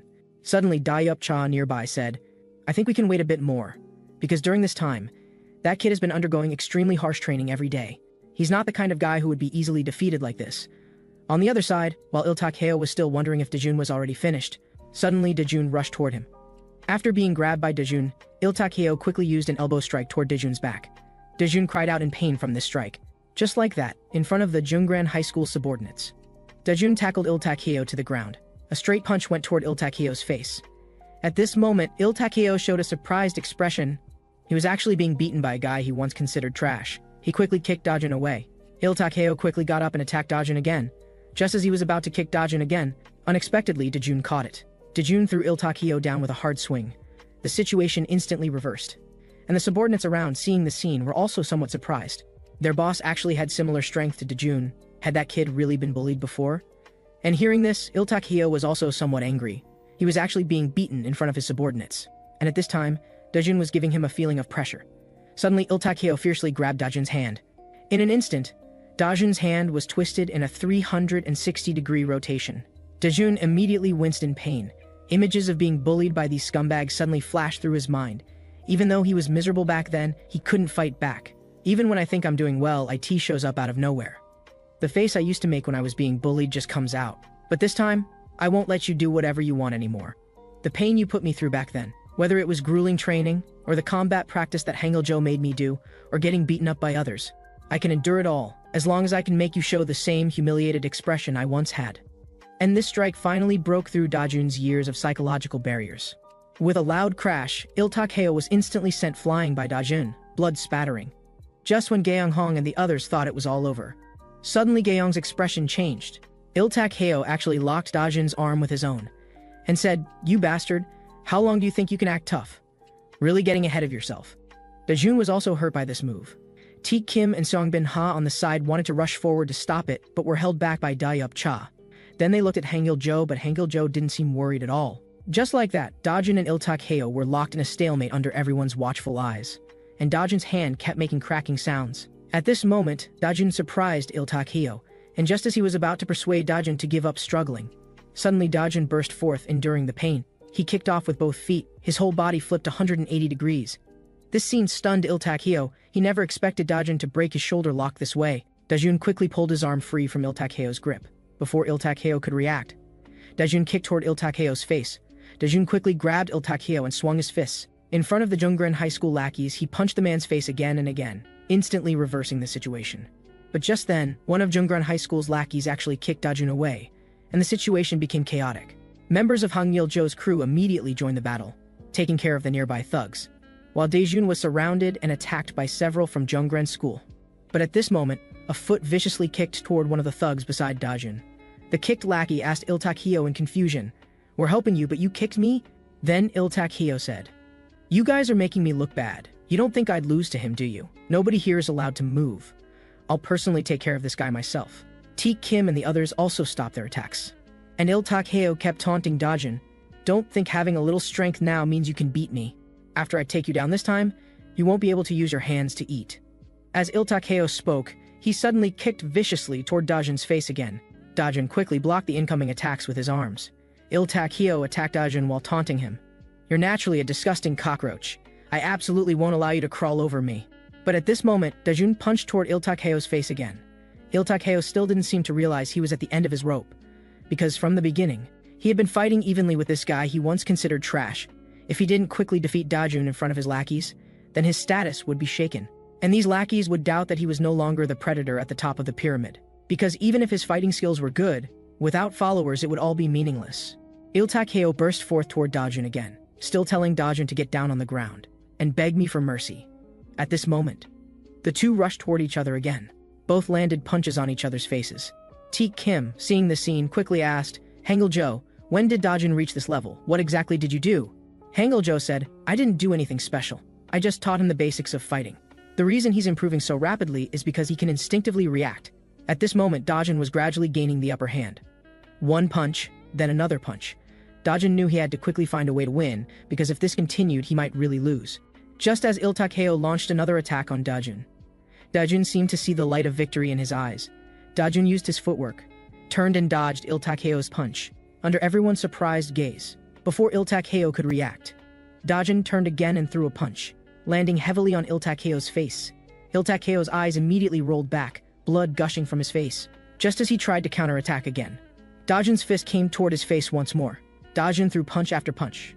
After several consecutive punches, Il-tak-hyo gradually began to lose consciousness to resist. Finally, with Dajun's uppercut, he completely knocked down this guy who had bullied him for so long. Looking at Il-tak-hyo lying motionless on the ground, Dajun's trembling hands told him it was all over. He had finally dealt with a nightmare that had haunted him for years. The Jungran School lackeys all showed expressions of disbelief, because that guy who seemed like a weakling had actually knocked down their boss. Members of Hangul-jo's crew, seeing Dajun defeat the man, all showed expressions of surprise and joy. The nearby thugs, seeing this scene, quickly said, "What should we do? That guy actually defeated Il-tak-hyo." Another lackey said, "We outnumber them. Maybe if we all attack together, we can take them down." Just as the Jungran school crowd looked toward Hangul-jo again, fear in their hearts overcame courage, because this guy was really terrifying. Hangul-jo said, "Are you guys all blind? Can't you see he knocked down your boss? If you still want to fight, you'll get taken out by him." Then Hangul-jo whispered in Dajun's ear, "Kid, don't just stand there dazed. You're the one who defeated their boss. You need to show your presence and make these thugs afraid, understand?" Then Dajun looked at the thugs in front of him and said, "You're all Il-tak-hyo's subordinates, right? Who gave you permission to stare at me like that? If you want to retaliate, be prepared to have your legs broken." The lackeys, seeing Dajun in front of them, immediately fled in panic, and Dajun finally breathed a sigh of relief. Hangul-jo looked at Dajun and said, "Dajun, in my opinion, you were able to defeat that guy this time. Also because that guy still treated you like the same idiot from before, so he was careless from the start. Because he couldn't accept being defeated by someone he once considered trash. He was mentally affected. If he had treated you as an equal opponent from the beginning, your chances of winning would have been much lower. But anyway, congratulations on shedding your loser image." Dajun smiled foolishly upon hearing this. After the duel with Il-tak-hyo ended, new changes occurred within Jungran High School, with internal divisions beginning to appear. The girls who had been victimized in the group chat also took this opportunity to jointly report these delinquent students. Therefore, Jungran School convened a large-scale disciplinary committee. Dajun also took the opportunity to submit the evidence he had obtained from Dongjin Kim last time. Most of the delinquents received suspension punishments, while several main figures received expulsion. Seyeon Hwang, Dongjin Kim, Il-tak-hyo, and others would inevitably be sent to juvenile detention.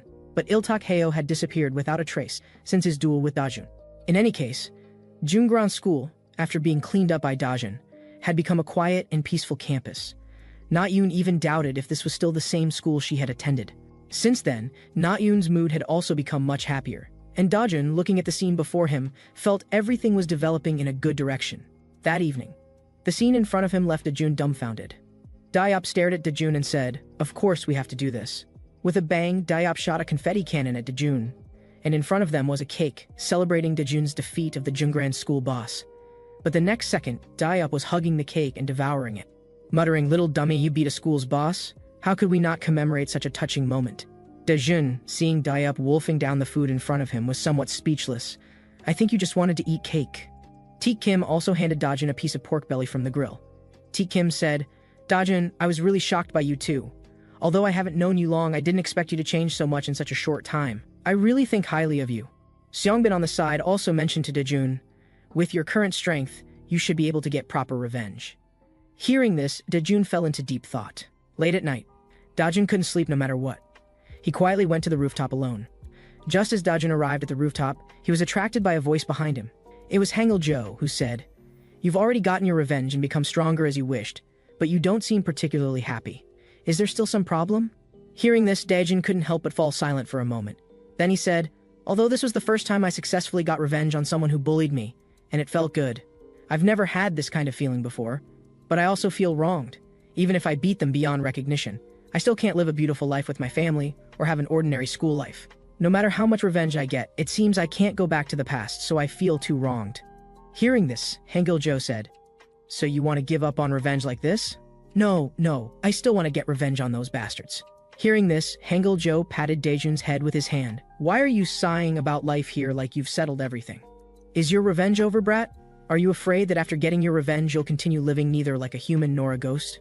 Don't worry, after you finish your revenge, I'll make your damn street life rich and colorful. Just trust your big brother." Hearing these words, Dajun was moved, and Dayop, hearing their conversation, seemed to have some thoughts in his heart. The next day arrived. Just as Dajun was about to go out to work, Dayop stopped him and said, "I already asked for leave for you, you don't need to go today." Hearing this, Dajun was somewhat stunned. Seeing the somewhat dazed Dajun in front of him, Dayop quickly said, "Stop talking nonsense and come with me. Let's have a good time today." So the members of Hangul-jo's family, led by Dayop, had a great day of fun. Time flew by, and Dajun had just left the KTV. This day was the first time since leaving home that he felt the kind of happiness similar to being with family. Perhaps for him now, the current members of Hangul-jo's family could really be considered his actual family. But at this moment, a voice behind him interrupted Dajun's fantasy. The person was actually him, Dajun's father.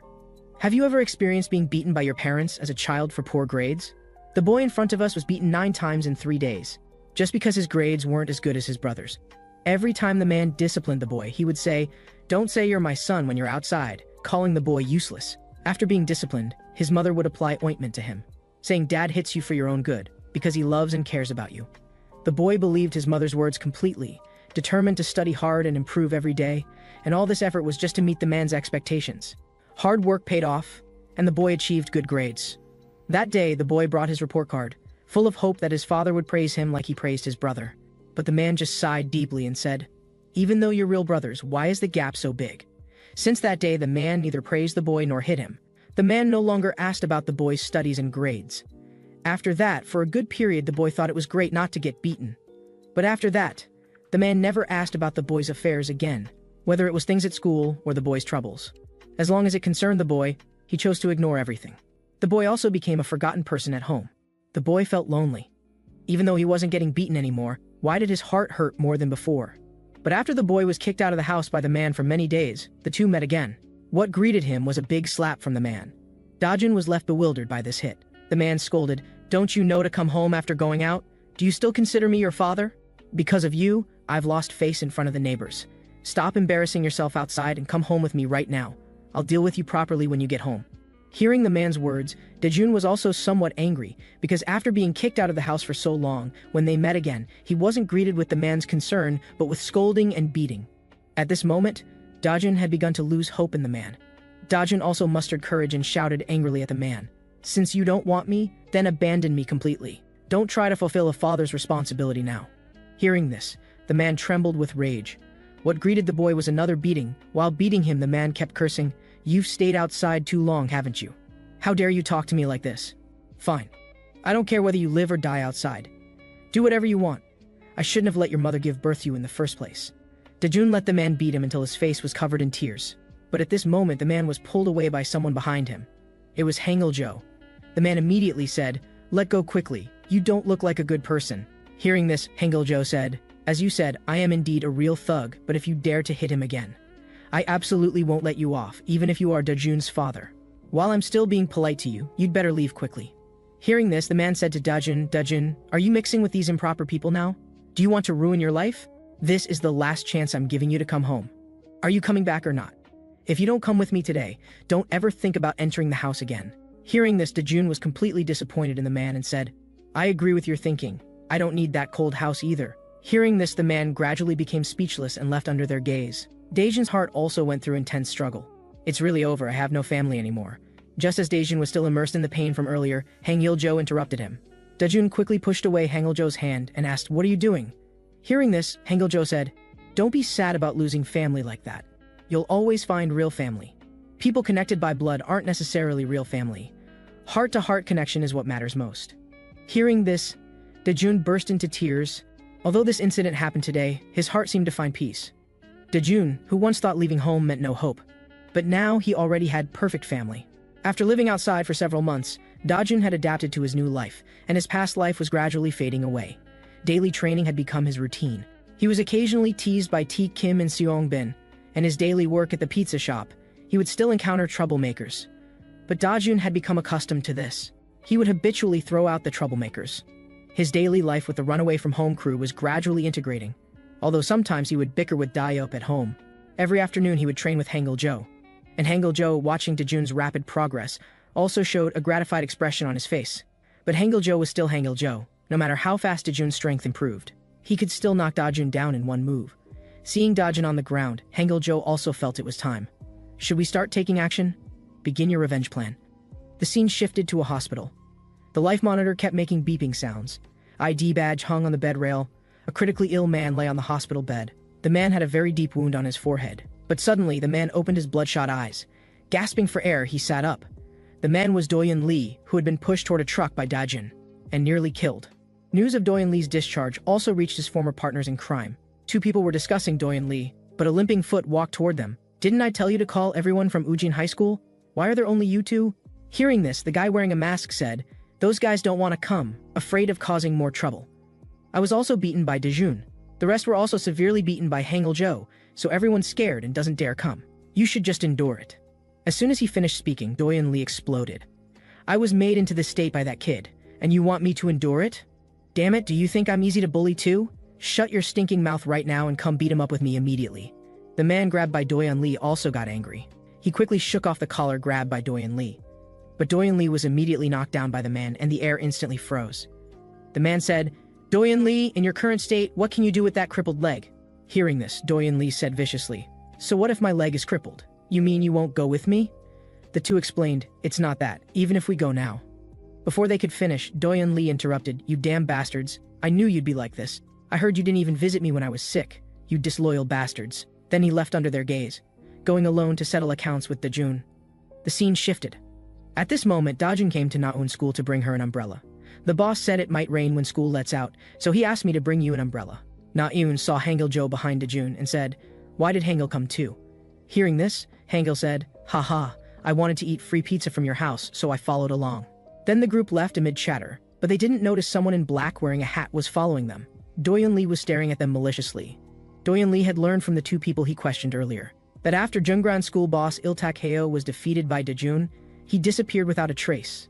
But Doyeon Lee still didn't believe it. Just as Doyeon Lee dialed Il-tak-heo's number again, the screen full of missed calls made Doyeon Lee somewhat anxious. So Doyeon Lee kept following Dajun and his group. But at this moment, Dajun's group encountered a bunch of thugs bullying someone. A man walked toward Hangil-jo.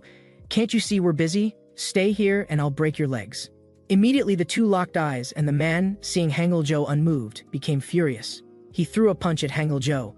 With a slap, the man was knocked down. Seeing the scene, Dajun immediately launched an attack on the nearby thugs. With an uppercut, the guy in front of him immediately started bleeding. Just like that, the two began counterattacking under everyone's siege. Doyeon Lee, who was following Dajun, was stunned seeing this scene. At this moment, several thugs finally realized something was wrong, because the two in front of them were very strong. Looking at the man again, they suddenly realized this was Hangil-jo. The two panicked. They immediately pulled their accomplices and fled under the two's gaze. At this moment, everyone also noticed the uncle nearby. Hangil-jo said, "Uncle, do you know this area is dangerous? Be more careful in the future and don't provoke them." But the uncle quickly said, "No, those people deliberately targeted me. They first confirmed my identity, then attacked me. Someone who knows me must have deliberately instructed them to find me." Hangil-jo, seeing this familiar investigation method, also realized something was wrong, because this was a common method used by the organization he once belonged to. Had they come back? Doyeon Lee, watching the scene from a corner, finally realized that Dajun was no longer someone he could bully at will, because in Doyeon Lee's current state, he definitely couldn't beat him.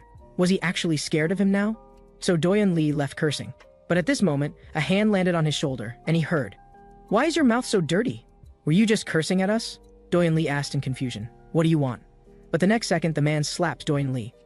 "I'm just looking for trouble. What can you do about it? Quickly hand over your wallet and phone." But who was Doyeon Lee? He wouldn't allow such threats. He threw a punch at the man's face. "Damn it, you dare rob my wallet?" But the next second, amid sounds of punching and kicking, Doyeon Lee was stepped on by the man.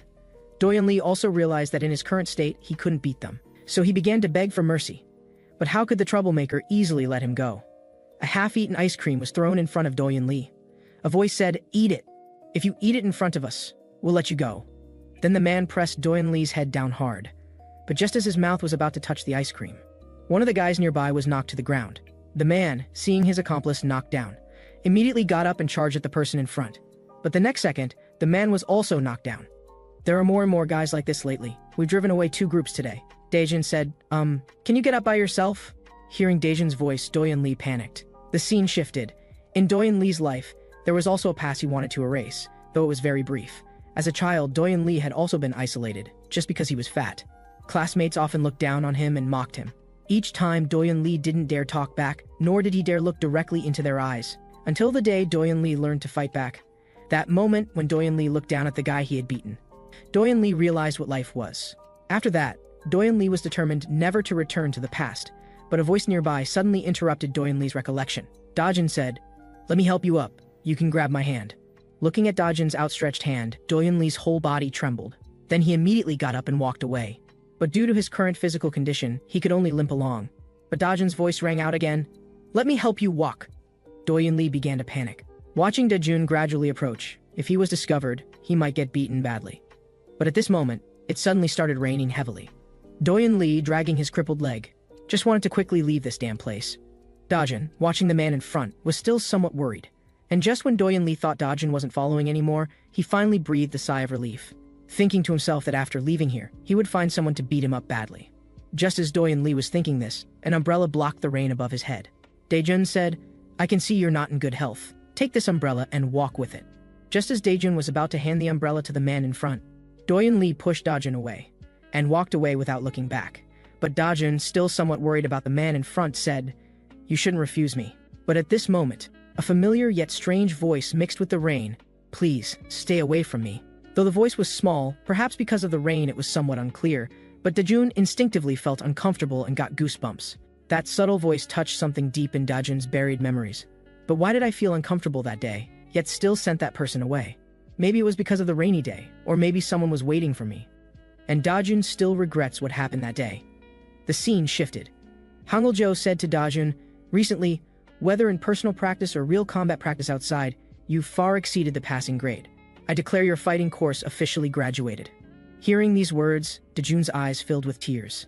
Then Dajun, watched by the Hangul family members, received the graduation gift Hangul-jo handed him.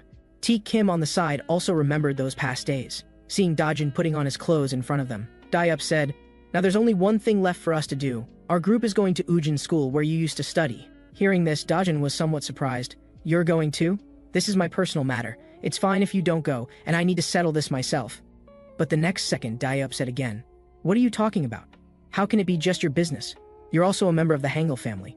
Don't worry, we won't interfere directly. If you suddenly get scared during the fight, just make a gesture." Looking at everyone, Dajun was moved. Then he said, "Thank you everyone. It's time for me to settle my past life." At this moment, Doyon Lee is here. Dejected, he staggers to the edge of the overpass, wanting to end his life. Just when Doyon Lee thought everything was over, his phone suddenly rings. The screen clearly shows 5 big characters, Jungnam High School, Iltak-hyo. As Doyon Lee answers the phone, he hears the voice on the other end say, "Are you awake, Doyon Lee? Why are you looking for me so urgently after waking up? But I think I know the reason." Hearing Iltak-hyo's words, Doyon Lee immediately roars in anger. "Why are you only answering now? Do you know what kind of humiliation I suffered from Dajun?" Upon hearing this, Iltak-hyo says, "You went to find him so quickly. That kid has changed a lot. With your current state, you probably can't beat him." Hearing these words makes Doyon Lee even more furious. "Damn it, you're still talking sarcastically here. I heard you also lost to that Dajun, and you were expelled from Jungnam High School. You can't even gather your brothers anymore. What can you do?" Iltak-hyo says, "I don't need that broken place anymore." But at this moment, screams of agony can be heard behind Iltak-hyo as a guy with a wrench keeps pulling out the teeth of the person in front of him. Doyon Lee also hears this terrifying sound and immediately asks what that sound was just now. Iltak-hyo says, "I've now joined an organization that's even more fun than Jungnam High School. Have you heard of Haegwang? The guys here will use violence to do things for others as long as they're paid." Doyon Lee asks in disbelief, "Are you telling the truth?" Iltak-hyo says, "Don't doubt my words. Everyone at Haegwang is carefully selected trash. They do everything except use violence, threats, kidnapping, everything. So as long as you bring money, you can do whatever you want." This conversation between the two also sets up foreshadowing for a certain day in the future. Time comes to the next day. Dajun continues to work at the pizza shop as usual. Dajun is secretly thinking that after he completes his revenge, he wants to take his relationship with Na-eun to the next level. But recently there's one thing that concerns Dajun. That is, he learned from Hangul-jo that the Haegwang organization has recently risen from the ashes. They could appear around the Hangul-jo family at any time, and anyone around the Hangul-jo family could become a target. Dajun also understands that he must protect the people around him. But as soon as Dajun arrives at the pizza shop and opens the door, he sees that the boss's hand is injured.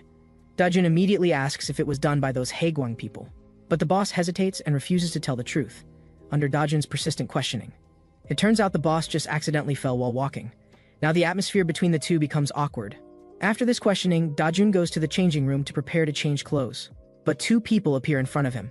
He sees Na-eun tying an apron for a blonde guy.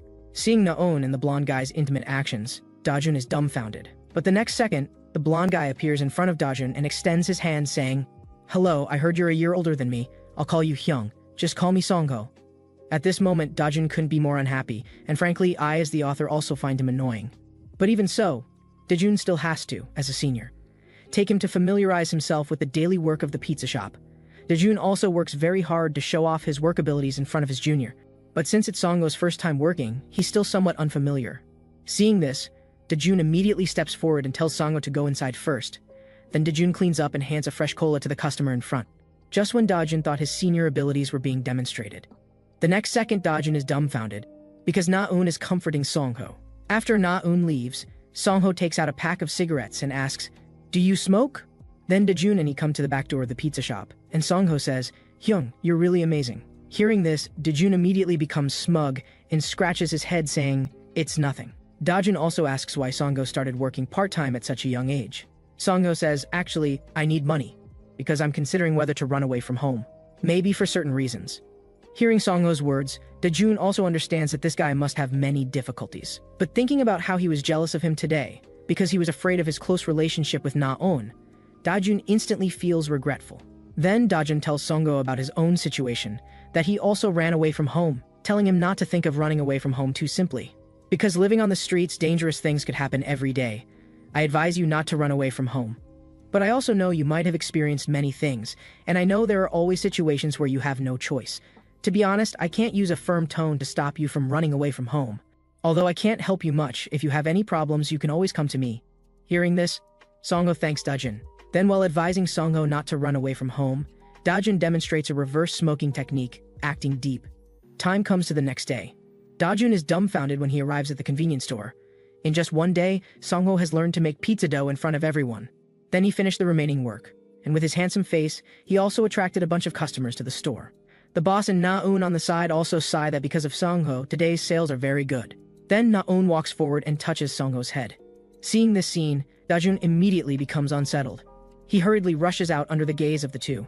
But just as Dajun comes to the door sighing that life is truly unpredictable, a hand pats his shoulder. He sees a guy in front of him panting and saying, "Can you help me find a place to hide? I might lose my life if I'm caught now." Several thugs who rush out from the side see that the person has disappeared. They hurriedly scatter to search under Dajun's gaze. The man thus escapes disaster. From the man's words he learns he's a member of a very famous organization, just as Dajun thought the organization he mentioned wouldn't be Hagwon. The man reveals, "Have you heard of the Hangil-jo family?" Hearing this, Dajun is somewhat dumbfounded. The man then talks endlessly to Dajun about previously beating up Jeong-cheon, and most ridiculously, the number of people involved was exaggerated to 1 against 100. Looking at this guy in front of him who uses Hangil-jo's name to show off everywhere, Dajun is deeply unsatisfied. But just as Dajun was about to ask why Hagwang would target the Hangil-jo family, several thugs who were just looking for the Red Hat Man appear behind them, and the leader says, "So you're hiding here." Before the Red Hat Man can react, he's pinned to the ground and roughed up by 2 thugs, while the leader just stares at Dajun and says, "Who are you? Do you know him?" Dajun responds, "I don't know him," then asks if the guy in front is from Hagwang. The man says, "Good that you know, get lost." But the next second he gets punched by Dajun. Now the man is angry. Is this guy crazy? Why is he randomly hitting people? Then Dajun says to the Red Hat Man, "Don't use our Hangil-jo family's name to deceive people everywhere." A thug on the side sees his companion and says, "This guy is the crazy one who bit Jeong-cheon at the abandoned factory before." The leader, hearing that this guy is from the Hangil-jo family, gets a bit scared and says, "Maybe we should retreat first." But the guy on the side says, "It's fine. This kid looks like a pushover. He's the weakest guy in the Hangil-jo family." He also mocks that Hangil-jo family members are just a bunch of trash who only know how to beg for mercy. Hearing this, Dajun immediately gets angry. Before the man can finish speaking, a left hook hits the man's face. The man is instantly knocked down. "You bastards are looking for death, aren't you?" The other 2 thugs, seeing this scene, immediately attack Dajun. Dajun uses his footwork to nimbly dodge the 2's attacks. The next second, a leg kicks toward Dajun, who quickly blocks with both arms. Then, kicks the man in front of him, and punches another thug in the face. The fallen thug finally realizes he's no match for Dajun. He hurriedly starts begging him to let him go. The Red Hat Man on the side is instantly shocked seeing the scene. He hurriedly gets up and tries to run. Before he can escape, Dajun stops him. Dajun also finds it strange. He just thought this Red Hat Man was being targeted by Hagwang people because he was impersonating Hangil-jo family members. But from what those guys just said, they're not after you because you're from the Hangil-jo family. So why exactly are you being chased by Hagwang people? If you don't want to pay the price for impersonating us. The Red Hat Man says, "Actually, I'm also from Hagwang." Hearing this, Dajun immediately prepares to fight. The Red Hat Man hurriedly explains that he was betrayed by Hagwang people.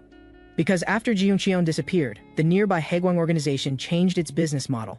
They no longer go to various shops to collect protection fees. Now Hagwang accepts commissions from others, taking money to do things for people.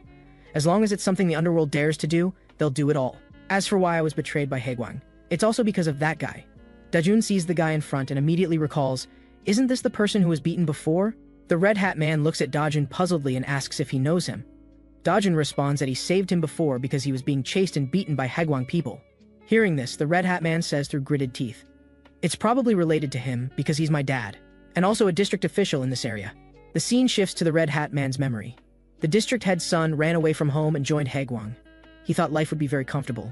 But when he saw Haegwang members committing crimes, he realized this organization wasn't as beautiful as he originally imagined, but was very cruel. Just when he felt disappointed with this organization, he learned that someone actually paid Haegwang to commission them to use violence and threats against his father. Then, during the investigation of his father, they learned he was the district head's son, and Haegwang wanted to blackmail his dad and capture him as a hostage.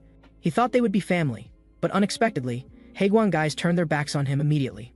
So he figured since he was already being targeted, he might as well go all out and steal the money that commissioned Haegwang and run away. Dajun looks at the guy in front and says, "Then isn't your dad in a very dangerous situation?" The man says he doesn't care, but his expression betrayed him. So Dajun says to this impatient guy, "To be honest, I don't know what to say about topics regarding fathers. But regarding the topic of family, I do understand some things."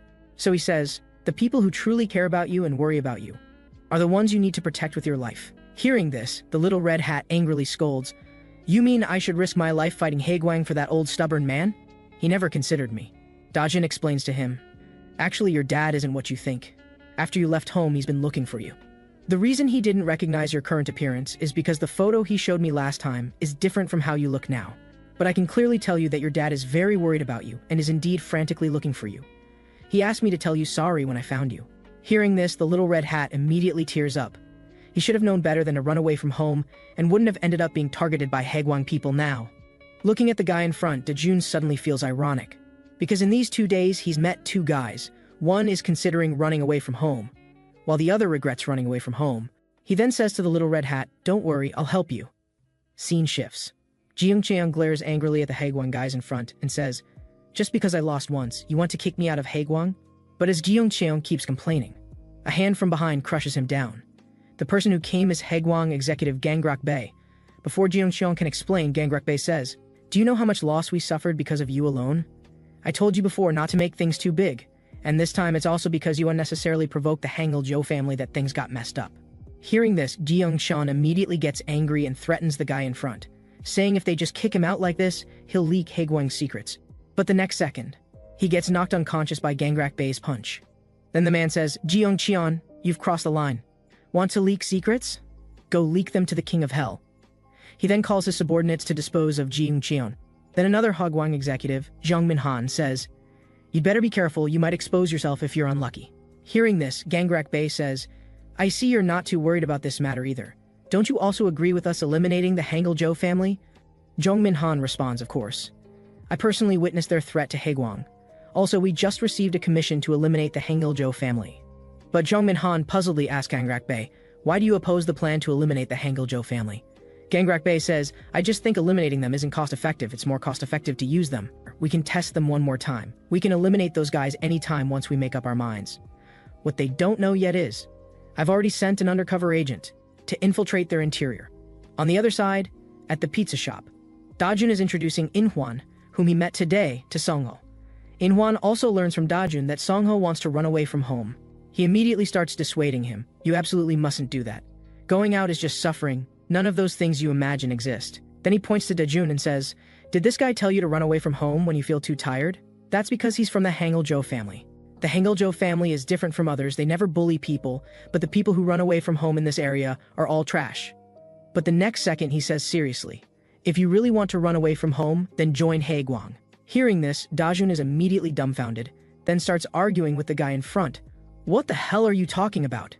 In-hwan retorts, "You haven't lived on the street, so you don't understand the situation. If you want to run away from home and live well, you have to join Haegwang." At this moment, Song-ho interrupts them. "Is there really only that one way?" In-hwan asks Song-ho, "What's your real reason for running away from home?" Song-ho then talks about it. Actually, he once had a harmonious family, but his mother died in an accident, and his father was deeply affected. But in order to be happy, his father made many efforts. To give him a complete family, his father chose to remarry. The stepmother initially loved him like her own son, but the good times didn't last long. After his little sister was born, everything changed, and he became a redundant existence in the family. He would get beaten by his stepmother from time to time, and the stepmother also began to drive a wedge between him and his father. He wanted to explain everything to his father. But in his view, his father, who had been working hard all along, was only happiest when he was with his stepmother and sister. So he didn't want to break this happiness and decided to run away from home. Maybe without him, their family would be happy and harmonious. Hearing this, both Dajun and Inhwan don't know what to say, because you can't judge others without experiencing their hardships. So in Dajun's view, he actually can't advise from his position of having already run away from home. But he still says to Songho, if your father truly cares about you, he wouldn't want you to run away from home. Also, don't just think about your father, think about yourself too. After listening to Dajun's words, Inhwan also speaks up. Dajun's method is better. If the situation doesn't improve in the future, I have money I stole here. You can use this money to rent a place yourself. Hearing Dajun and Inhwan's words, Songho also lowers his head to thank them both. So Songho asks Inhwan Hyung about what you said about your father earlier, what do you plan to do? Inhwan answers, I'm still considering whether to fight Haegwang. Dajun thinks worriedly, maybe I should consider talking to Hangil Hyung and the others. But the next second Songho says, how about we go find the person who made the commission and ask him to cancel it? Hearing this, both of them are stunned. In the evening, Dajun prepares to say goodbye to the two. Inhwan asks why Dajun is helping them like this. Dajun says, since we're all people living on the streets now, why distinguish between you and me? And I think you two are both good people. Hearing this, the two smile. Then Inhwan suddenly hugs Dajun and says, Dajun, you're such a good person. After chatting for a while, Dajun leaves. But after Dajun leaves, unbeknownst to him, one of them reports to Hagwang executive Gangrak Bay. The phone rings with beeping sounds. A voice says, hello, it's me. From my observation, this Dajun guy is just a bleeding heart. Do I need to keep watching him? The voice on the other end says, keep observing. If he has no use value, just eliminate him. Scene shifts. To help Songho and Inhwan, these two runaway guys, Dajun proactively asks Hangil-jo family members for their help. The next second, he's met with Dayup Cha's outburst. Are you out of your mind? Do you think we're righteous good people? Song Bin-ha also says to Dajun, Dajun, you need to distinguish that their running away from home is different from the merchants in this area who are in trouble. Gyeong Hong also talks about her experience. Dajun still doesn't understand this area well enough. Because you ran away from home and joined the Hangil-jo family. But actually, many runaway guys in this area are very dangerous. The first runaway from home crew I joined almost sold me to a nightclub. But fortunately, I ran fast and met the Hangil-jo family. Dajun still feels that the two guys he met don't seem like bad people. But Hangil-jo says, maybe you're right, but on these streets, the only people you can trust are us. That night, Dajun reflects on today's conversation with Hangil-jo and the others, knowing they're looking out for him. But kind-hearted Dajun still wants to help them. So the next day, he and Inhwan and Songho find the guy who commissioned Haegwang to use violence against Inhwan's dad. He's also his dad's colleague and district delegate Hyung-Yu Kim. The group is discussing how to get him to cancel the commission. But Hyung-Yu Kim then walks into a nightclub, just as Dajun is looking at how they can't get in. The next second, the group appears inside the nightclub. It turns out Inhwan pulled out several fake IDs to help them sneak in. The group is quite surprised, but Inhwan says these are essential equipment for runaways. So the group starts searching for the official who just came in. In another private room, Hyung-Yu Kim is looking lustfully at two girls. He seems to be exploring life with the two girls beside him. But at this moment, one of the girls beside him doesn't seem very sensible and doesn't finish the drink Hyung-Yu Kim handed her. What greets her is a big slap from Hyung-Yu Kim. The woman is instantly slapped with a red face. But Hyung-Yu Kim is already furious at this point. He immediately kicks all the women out of the private room, and Dajun's group happens to encounter this scene. Then Hyung-Yu Kim's angry roar comes from the room, hurry up and call your manager over. Dajun's group also learns from the women that the person inside is indeed the guy they're looking for. As Hyung-Yu Kim keeps cursing, Dajun's group walks into the private room. Hyung-Yu Kim, who's currently furious, sees the group in front of him and curses. Where did you little bastards come from? Get lost quickly. Inhwan looks at the man in front and says, I know about you commissioning Haegwang to use violence against others. If you don't quickly contact them to cancel it, I'll spread this matter. Hearing this, Hyung-Yu Kim is dismissive of Inhwan's words. He's a district official in this area, so how could he be afraid because of a few words from a wet behind the ears kid? He then says, are you enemies of Hagwang, or did Byung-shul hire you? But that idiot probably doesn't have that kind of brain. Hearing this, Inhwan immediately gets angry. He grabs Hyung-Yu Kim's collar. But before he can act, he's stopped by thugs from behind. And the person who arrives is the nightclub's manager Park. Seeing Manager Park's arrival, Hyung-Yu Kim immediately shakes off Inhwan's hand and calls for them to deal with Dajun and the others. Seeing the fierce-looking guys in front, Inhwan and Songho are immediately scared and trembling all over. The two are still discussing what to do, when Manager Park throws a punch at Inhwan. With a thud, Manager Park gets knocked down. Dajun appears in front of the two. You both hide behind me. Seeing Dajun's appearance, the two ask, Dajun, can you handle this? Dajun responds, a man can't say he can't handle it, then assumes a fighting stance. Manager Park is also helped up by his subordinates. From his subordinate, he learns that Dajun's group used fake IDs at the front desk to get in.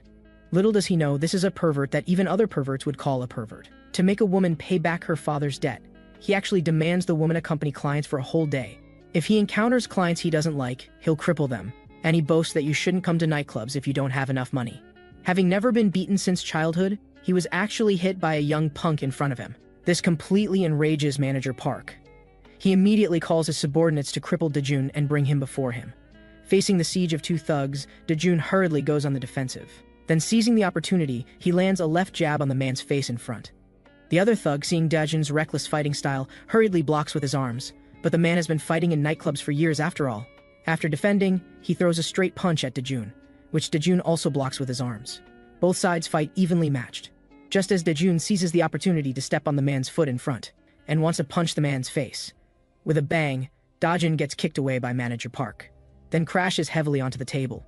At this moment, Manager Park lifts his leather shoe and kicks hard at Dajun.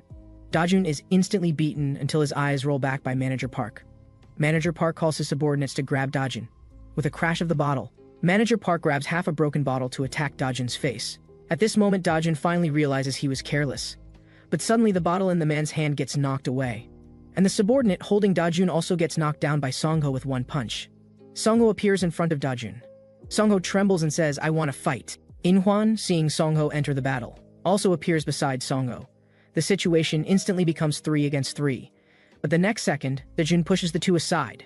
"You two haven't fought before, just fight one person. I'll take on two." Both sides are about to engage in battle. Manager Park first kicks at Dajun, who hurriedly dodges. Dajun also knows that fighting 1 against 2 is still very taxing, but the opponents seem to be underestimating him. But the more they underestimate him, the better his chances become. Dajun seizes a gap to dodge, and lands an uppercut on the man's face in front.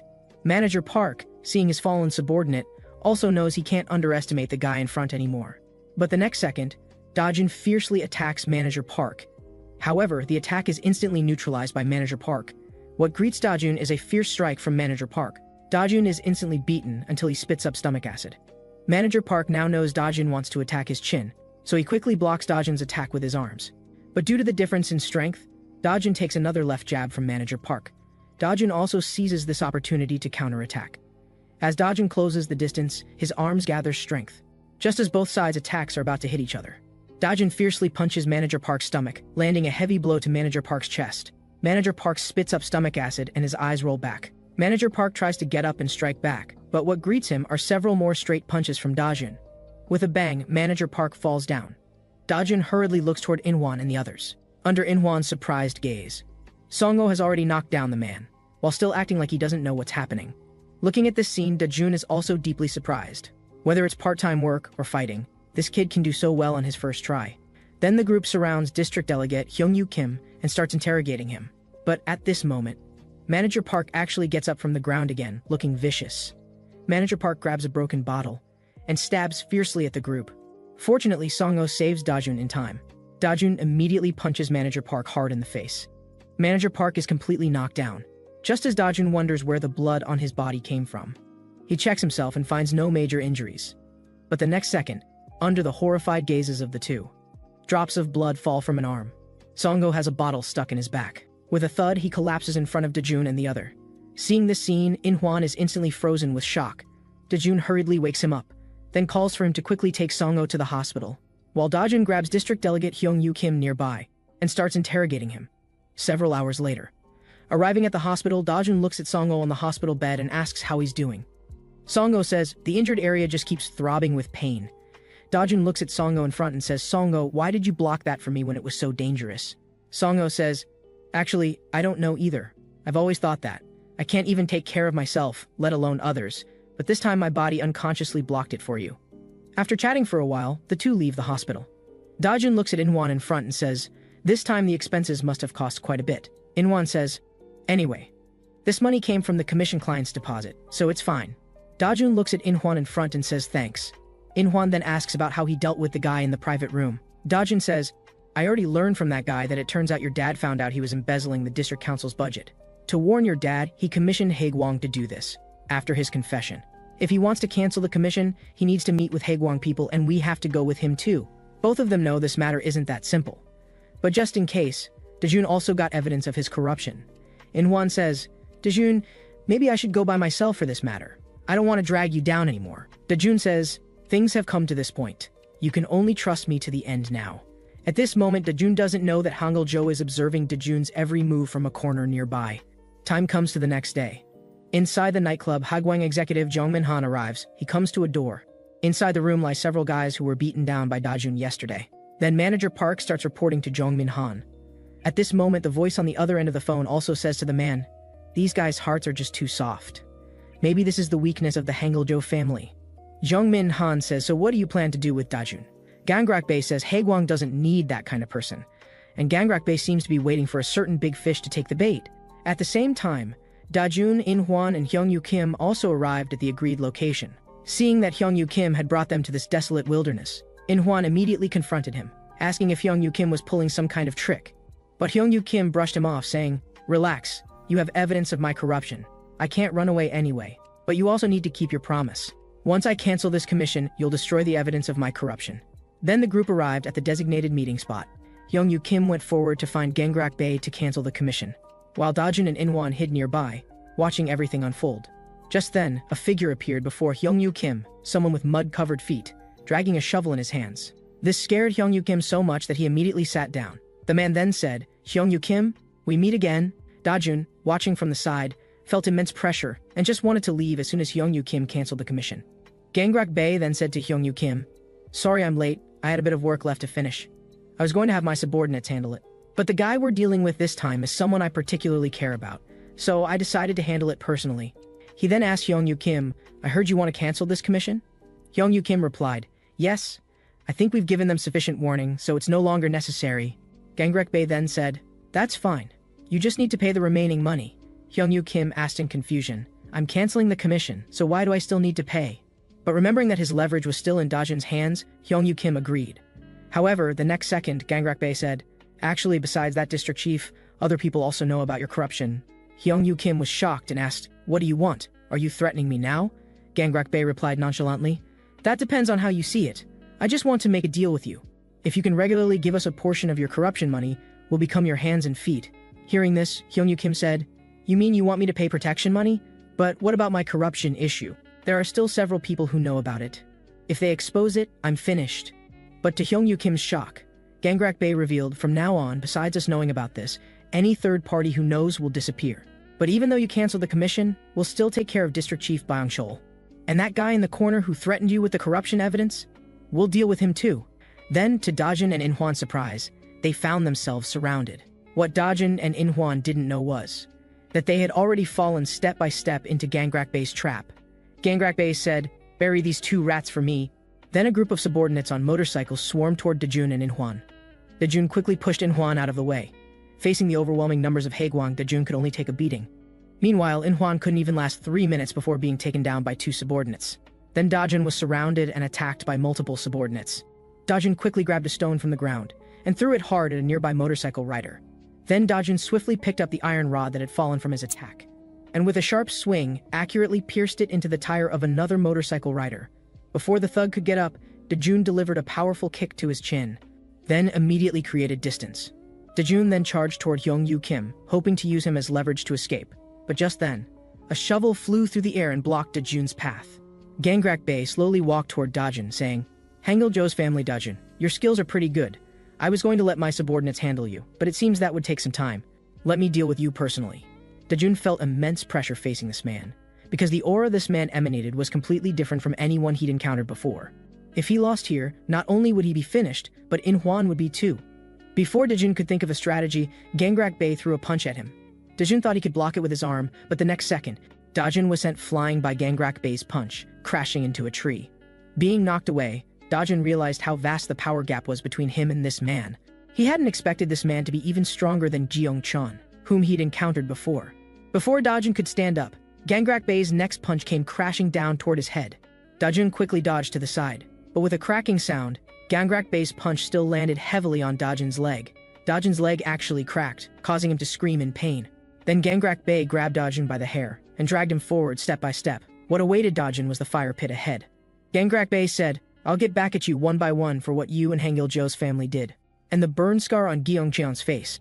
Every time I see that guy's face, it breaks my heart. So I need to get payback from you. Just as the fire pit and his face were getting closer, the desire to survive suddenly exploded in Dajun's mind. Before Gangrak Bae could react, Dajun grabbed a burning log from the fire pit and threw it at Gangrak Bae. Then Dajun rushed toward the nearby shovel. Dajun grabbed it and said, "I can't just die like this!" With a clang, the two faced each other. Gangrak Bae had actually blocked Dajun's attack with his bare hand. Then, to Dajun's shock, he broke the shovel in half, then delivered another punch to Dajun's face. With a thud, Dajun collapsed to the ground. Seeing Dajun's will to fight even when facing death, Gangrak Bae had some different thoughts. "I was going to finish you off personally, but seeing you like this, I want to give you a chance. Join us at Haegwang. Of course, you don't have a choice now. I won't let you join Haegwang immediately, so you need to prove yourself." Then he had a subordinate throw someone from the trunk in front of Dajun. The next second, he threw a shovel in front of Dajun. Before Dajun could ask what this was about, Gangrak Bae said, "Bury him." Dajun was shocked. Faced with this choice between life and death, what would Dajun do? But the next second, the man on the ground revealed his face. It was Manager Park, who had previously stabbed Songo.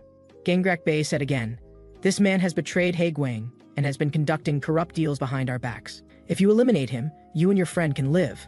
Otherwise, you know what happens." After internal struggle, Dajun raised the shovel. With a clang, the shovel struck the ground in front of Manager Park. After making his choice, Dajun still chose kindness. He didn't want to lose his conscience. Then with a slap, Dajun was knocked unconscious by Gangrak Bae's punch. Then, accompanied by waves of pain, feeling cold all over, with a taste of dirt in his mouth, Dajun woke up from the dirt pile. 3 thugs were systematically shoveling dirt onto his body. Am I going to die like this? I still have so many things left unfinished. But just then, the thugs started falling one by one. Hangul-jo appeared and greeted Dajun. "Dajun, are you happy to see me?" Then Dajun was rescued by Hangul-jo. Dajun looked at Hangul-jo as if reborn, but just then the surrounding thugs noticed something was wrong and rushed over. They immediately grabbed their weapons and attacked Hangul-jo. But the next second, Hangul-jo caught their weapons, and they couldn't move. Hangul-jo said, "Have you ever kissed a shoe sole?" Then delivered a kick to the thug's face. With a thud, the thug fell, and the surrounding subordinates began to realize something was wrong. This guy looked exactly like Hangul-jo. Before the thugs could react, Hangul-jo charged at 2 thugs like a fierce tiger. He kicked one thug away and declared, "I am Hangul-jo." What followed was Hangul-jo's intense offensive. One thug was already stunned, standing there with his mouth wide open. What came at him was Hangul-jo's powerful kick. Just like that, several thugs were easily handled by Hangul-jo. Then Dajun said, "Brother Hangul-jo, I'm so happy to see you." But just then, a voice rang out. In-hwan, covering his mouth, looked at Hangul-jo like a little fanboy and said, "It's actually Hangul-jo." Dajun looked at this guy and felt speechless. He had just crawled out of a pit and was already so energetic. Then he asked Hangul-jo, "Brother, how did you find this place?" Hangul-jo replied, "Recently, you've been doing strange things without saying anything. So I started secretly following you. Of course, I wasn't just being nosy. I took care of the lookouts those thugs had posted in these mountains, but then you disappeared. Then I heard motorcycle engines roaring, so I followed the sound." Hangul-jo then asked Dajun what he was doing here. Dajun pointed at In-hwan and said, "His father is in some danger, so I came to help him." Then he asked, "Brother Hangul-jo, where did that big Hagwang executive and district official Hyungyu Kim go? Did you defeat them?" Hangul-jo looked confused and said, "I didn't see any other guys when I got here." Then Dajun grabbed one of the fallen thugs and asked, "Where did your executive and district official Hyungyu Kim go?" The thug said he didn't know. He was just ordered to bury them. Then Gangrak Bae drove away. The thug then struggled and said, "Let me go. I was just following Gangrak Bae's orders." When Hangul-jo heard the thug mention Gangrak Bae, things became troublesome. Then Hangul-jo pulled Dajun aside and pointed at the thug, saying, "Listen carefully. When you go back, tell Gangrak Bae this. You did indeed bury Dajun alive as ordered, and you never saw me today." The thug said fearfully, "If Gangrak Bae finds out, I'm dead." As soon as he finished speaking, Hangul-jo threw him into the pit. Hangul-jo said, "You mean you're only afraid of Gangrak Bae, not me, Hangul-jo?" Then, to Dajun and In-hwan's surprise, Hangul-jo finished handling everything. The scene changed, and as soon as they came down the mountain, In-hwan was taking photos with Hangul-jo. Then he asked Hangul-jo to sign his arm. He was truly a little fanboy. Then Dajun said, "Brother, if I want to save his father, I have to defeat Gangrak Bae. I know this sounds presumptuous, but brother, can you help me?" But In-hwan said, No need. I can't let brother Hangul-jo get involved in this matter. Maybe I can handle it alone." Hearing this, Hangul-jo said, "Is that so? Perfect then." Then he pulled Dajun aside. Hangul-jo said seriously to Dajun, "Don't provoke Gangrak Bae anymore, and don't interfere in In-hwan's affairs. Gangrak Bae thinks you're both dead anyway. But Dajun asked in confusion, "Brother, why? That guy would be nothing to you." Hangul-jo replied, "I can't touch Gangrak Bey. If I make a move on him, this won't just be a personal grudge anymore. Some things aren't as simple as you think. This is for everyone's good, understand? This world doesn't care about your sympathy." Dajun fell silent, then asked, "Then why did you help me initially? What's the difference between me and Inhuan?" Hangul-jo couldn't really answer this question, as it was indeed difficult. He turned around and said indifferently, "Do whatever you want then. But I'm telling you, I won't participate in this matter." Then Hangul-jo left with his hands behind his back. The next day, Dajun stood alone on the balcony thinking about how to defeat Gangrak Bey, but thinking about the power gap between them, he felt helpless. But thinking carefully, how did that guy know where we were? We had been monitoring Hyung-Yu Kim's every move. Suddenly, his phone rang. The caller was actually Songho. Dajun asked how his health was. Songho said he heard from Inhuan they encountered a very dangerous guy in the mountains and almost got into big trouble. Dajun replied, "Yes, he's more dangerous than I imagined. Songho, don't get involved in this matter." But Songho said, "But I want to help brother Inhuan." Just then, a voice interrupted Dajun's call. Teak Kim asked who Dajun was talking to. Dajun quickly whispered and hung up on Songho. Then Dajun said, "Haha, I was just chatting with a coworker." Teak Kim said ominously, "Is that so?" Then threw a punch at Dajun. Dajun was a bit confused by this punch. Teak Kim shook his bandaged arm and said, "I heard from brother Hangul-jo that you want to fight Haegwang executives. Haegwang is one thing, but Haegwang executives are completely different. There are no ordinary guys among Haegwang executives. If you want to be qualified to fight Haegwang executives, you at least need to be able to beat me, a patient with an injured arm."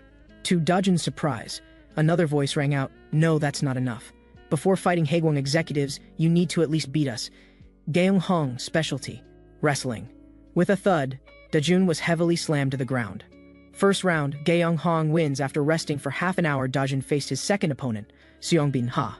This time facing Seongbin, Dajun wouldn't underestimate his opponent like before, as Dajun got into fighting stance. And threw a punch, Seongbin quickly created distance. Dajun's punches always seemed about to connect, but Seongbin dodged them all. But the next second came Seongbin's counterattack.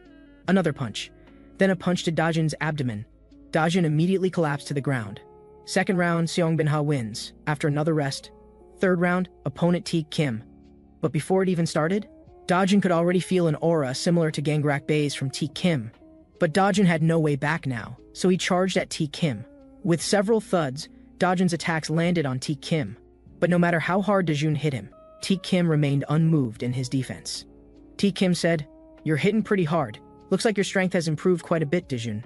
As soon as he finished speaking, Dajun was kicked away by Teak Kim. Dajun was instantly beaten until he foamed at the mouth. Third round, Teak Kim, Muay Thai wins. The final opponent was Daeupcha. Daeupcha threw the first punch. Dajun counterattacked, but the next second, Daeupcha sidestepped and grabbed Dajun's arm. Daeupcha, specialty, judo. Then came an over-the-shoulder throw. Dajun was heavily thrown to the ground. Daeupcha said, "Dajun, is that it? You want to defeat Gangrak Bey with this level of skill? Have you ever thought that what you think is right might actually drag us down? That's what happened when Jeong kidnapped me. Teak Kim advised me to be careful, but I made a mistake I couldn't bear the consequences of, putting all of us in danger. Do you want to repeat my mistake again? Do you think you can defeat Gangrak Bey alone with your current strength?" Hearing this, Dajun finally realized the gap in his abilities. Then he said, "All right, I understand. I'll give up the idea of confronting Gangrak Bey." Just when Daeupcha thought Dajun had come to his senses, Dajun continued, "Of course, I mean for now. Like you, I can't turn a blind eye to people who need help. When I helped Na-un, I realized that my help could actually change someone's fate. And this is what I want to do after my revenge." Everyone was speechless. Then Teak Kim said, "Then as you wish, I'll make you strong enough to face Gangrak Bey. Of course, your current strength won't do. Since you have this determination now, I'll trust you. Also, we'll participate in the duel with Gangrak Bey." Dajun was surprised and said, "Why so sudden? Weren't you against me doing this?" Teak Kim replied, "Actually, this matter was unavoidable from the beginning. Brother Hangul-jo also told me that Gangrak Bey is actually testing our Hangul-jo family right now. If we don't take action this time, we'll become passive like last time with Jeong. And brother Hangul-jo can't act for certain reasons. So this time, I'll lead you guys to take them down. So our fights with you were also tests to see if you could act with us. So you need to be prepared. We'll raise your strength to match Haegwang executives. Oh, and one more thing. Brother Hangul-jo said their people have already infiltrated our surroundings. The most dangerous person right now is you, Dajun. Because just last night, brother Hangul-jo also discovered that one of Inhuan and Songho is a Haegwang spy. Then Dajun was brought to the warehouse below the Hangul-jo family building. Hangul-jo was waiting there. Dajun asked, Brother Hangul-jo, why do you say one of them is a spy? I don't understand. Hangul-jo slowly opened the warehouse door. What appeared before them was a man tied up. This was Haegwang's informant who kept begging, "Let me go, I've already told you everything I know." Then Hangul-jo said, "Dajun, you ask me how I know there's a spy around you. Because after we came back from the mountain last night, I felt something was strange. I was thinking on the rooftop when I discovered this guy monitoring us. From him I learned that Gangrak Bey has been watching us, and Gangrak Bey actually knew you came down alive from the mountain, which I found strange. I had clearly given those guys on the mountain a death order, saying you were already dead up there. So I called to ask those guys, and they said that before they went to report, Gangrak Bey already knew about it. But it seems Gangrak Bey got the information from someone around us. When I asked them who that person was, even they didn't know the spy's identity. So the conclusion is, whoever knew you came down alive from the mountain is the spy." Dajun was shocked, because the only people who knew he was alive besides the Hangul-jo family members were Inhwan and Songho. But this sudden revelation made Dajun feel a sense of betrayal. He began to not know whom to trust, because both of them had life-or-death friendships with him. Seeing Dajun looking somewhat lost, Hangul-jo said, "I can understand how you feel right now. You should understand the principle I told you before. In street life, there's no one worth trusting." Just as Dajun was feeling lost, his phone showed a missed call from Inhwan. The text message said his father was missing again. He needed to find him urgently, and Songho was with him now. But looking at the message on his screen, Dajun froze. He didn't know whether to trust them now. Dayup-cha, seeing Dajun's phone call, wanted to hang up for him, but Taek Kim stopped him, saying, "Let him choose." Dajun ultimately chose to hang up the phone in front of everyone, and put his phone in his pocket, saying, "Just like you said, in street life there really isn't anyone trustworthy. I apologize to you all, I was too weak. Please give me strict training so I can face Gangrak Bey as soon as possible." Meanwhile, Inhwan, who couldn't get through on the phone, also had a dark expression. 2 days later, at Gangrak Bey's base, several Haegwang subordinates in the room seemed to be engaged in some violent activity. What appeared before them was the barely breathing district chief Byung-chol, Inhwan's father. Byung-chol said, "I won't collude with you like Hyung-yu Kim to become a corrupt official." But just then Gangrak Bey appeared. When Byung-chol saw Gangrak Bey, he kicked him over, which fell into the water pool behind. Gangrak Bey then had his subordinates pull him out and continued torturing Byung-chol. Just then, a subordinate rushed to Gangrak Bey shouting, "This is bad! Hangul-jo family members are attacking." 2 days earlier, Dajun's group had extracted information about Gangrak Bey's base location from Hagwang's informant. From him they learned that Gangrak Bey's base had 3 floors, with his office on the 3rd floor, room 301. Entering through the main central entrance, go to the left staircase to the 3rd floor to find his office. Each floor had about 10 Haegwang members waiting for criminal orders. 2 days later, Dajun's group arrived at Gangrak Bey's base. Dayup-cha, Seongbin, Dajun, Gyeong-hong, and Taek Kim appeared before the subordinates. Seeing everyone approaching, several thugs also showed fierce expressions. The battle immediately began. 2 thugs charged at Dajun first. Dajun delivered a left hook followed by an uppercut, and both subordinates fell. On the other side, Gaeong grabbed a subordinate and slammed him into another subordinate. Taek Kim then delivered a powerful kick to both their faces. Meanwhile, Seongbin quickly created distance and circled behind a thug, then delivered a straight punch. Just then, Dajun was completely unaware that a thug was launching a sneak attack from behind. Fortunately, Dayup-cha appeared in time with a straight punch to knock him down. Then Dayup-cha patted Dajun, "Watch your back when you fight." Dajun thanked him. Then Taek Kim pointed to the side. "Everyone, pay attention, that's the passage to the 2nd floor." Then everyone charged toward the passage. The thugs who saw the Hangul-jo family members approaching actually made way for them. Dayup-cha said, "What's the meaning of this?" A thug replied, "We can't beat you guys, so why fight?" Then he started begging, saying, "We're just Gangrak Bey's lackeys. If you want to find him, go directly." Taek Kim and Dayup-cha were speechless. Just as this thug was secretly pleased, thinking the Hangul-jo family was indeed naive. The next second, he got beaten up. This confused the thug. "Isn't your target Gangrak Bey? I even made way for you, but you still hit me?" Dayup-cha said, "I think you misunderstood. Our target isn't just Gangrak Bey. Our goal is to take down all of you." Then everyone knocked down all the thugs in front of them. Meanwhile, a thug grabbed by Seongbin's collar finally realized these guys were completely different from the rumors. Then everyone completely dealt with all the thugs on the 1st floor and headed to the 2nd floor. At this time, in office 301, Gangrak Bey was watching everything through the surveillance room. Seeing that Hangul-jo himself hadn't appeared, he felt somewhat pleased. The group that had just reached the corner leading from the 2nd to 3rd floor saw that the staircase was blocked by debris. At this time, the Haegwang thugs on the 2nd floor had already surrounded them.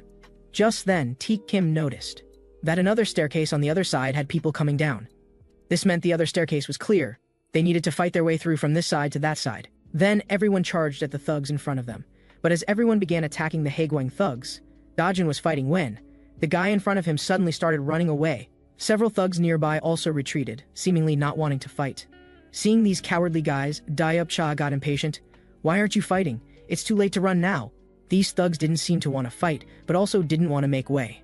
Teak Kim finally realized that these guys were deliberately stalling for time. Then he called for everyone to quickly deal with the trouble in front of them. But just then, danger approached. Teak Kim's body was instantly slashed with dozens of cuts. Just as Dayup-cha turned to check on Teak Kim, a hand had already silently approached. A liver punch hit Dayup-cha hard. Dayup-cha was instantly beaten until he foamed at the mouth. What appeared before them were two extremely dangerous guys. Haegwang executive candidates, Bal Lee and Yeongnam Choi. The two walked toward the fallen Dayup-cha. Yeongnam Choi was about to attack Dayup-cha again. Just as Yeongnam Choi's attack was about to hit Dayup-cha's face, Dajun appeared in front of Dayup-cha and kicked Yeongnam Choi away. Then Dajun extended his arm to Dayup-cha and said, "Are you okay, brother? Let me help you up." The friendship between the two had grown stronger, and Dayup-cha acknowledged that Dajun's strength had improved. Yeongnam Choi, who had been knocked down by Dajun, gritted his teeth and said, "Give me 2 minutes. I'll finish them off." Then he charged at Dajun's group. Bal Lee nearby immediately called for the surrounding subordinates to swarm them. Yeongnam Choi continuously threw multiple attacks at Dajun. The highly threatening attacks created terrifying whooshing sounds as they struck near Dajun, but no matter how fierce the attack, if you can't hit your target, it's completely meaningless. Facing Yeongnam Choi's fierce assault, Dajun also began looking for the right opportunity. Dajun seized the opening and suddenly grabbed Yeongnam Choi's arm, using the results of his previous training. He executed a shoulder throw. With a loud crash, Yeongnam Choi was slammed hard to the ground by Dajun. Dayup-cha and the others watching from the side saw Dajun's technique. This kid really didn't waste their training. Just when Dajun thought he had taken down the Haegwang executive, the man before his eyes was completely unharmed. Haegwang executives really shouldn't be underestimated. The next second, Yeongnam Choi launched another attack on Dajun. Dajun also felt he could hold his own against this Haegwang executive. Seeing Dajun's strength, Teak Kim couldn't help but smile with relief. Meanwhile, Gyeong Hung, Seongbin Ha, and Dayup-cha were quickly dealing with the remaining small fry. After experiencing that surprise attack, Teak Kim also began to get serious. "Your knife can only leave a scratch on me," he said, then landed a heavy punch on Bal Lee.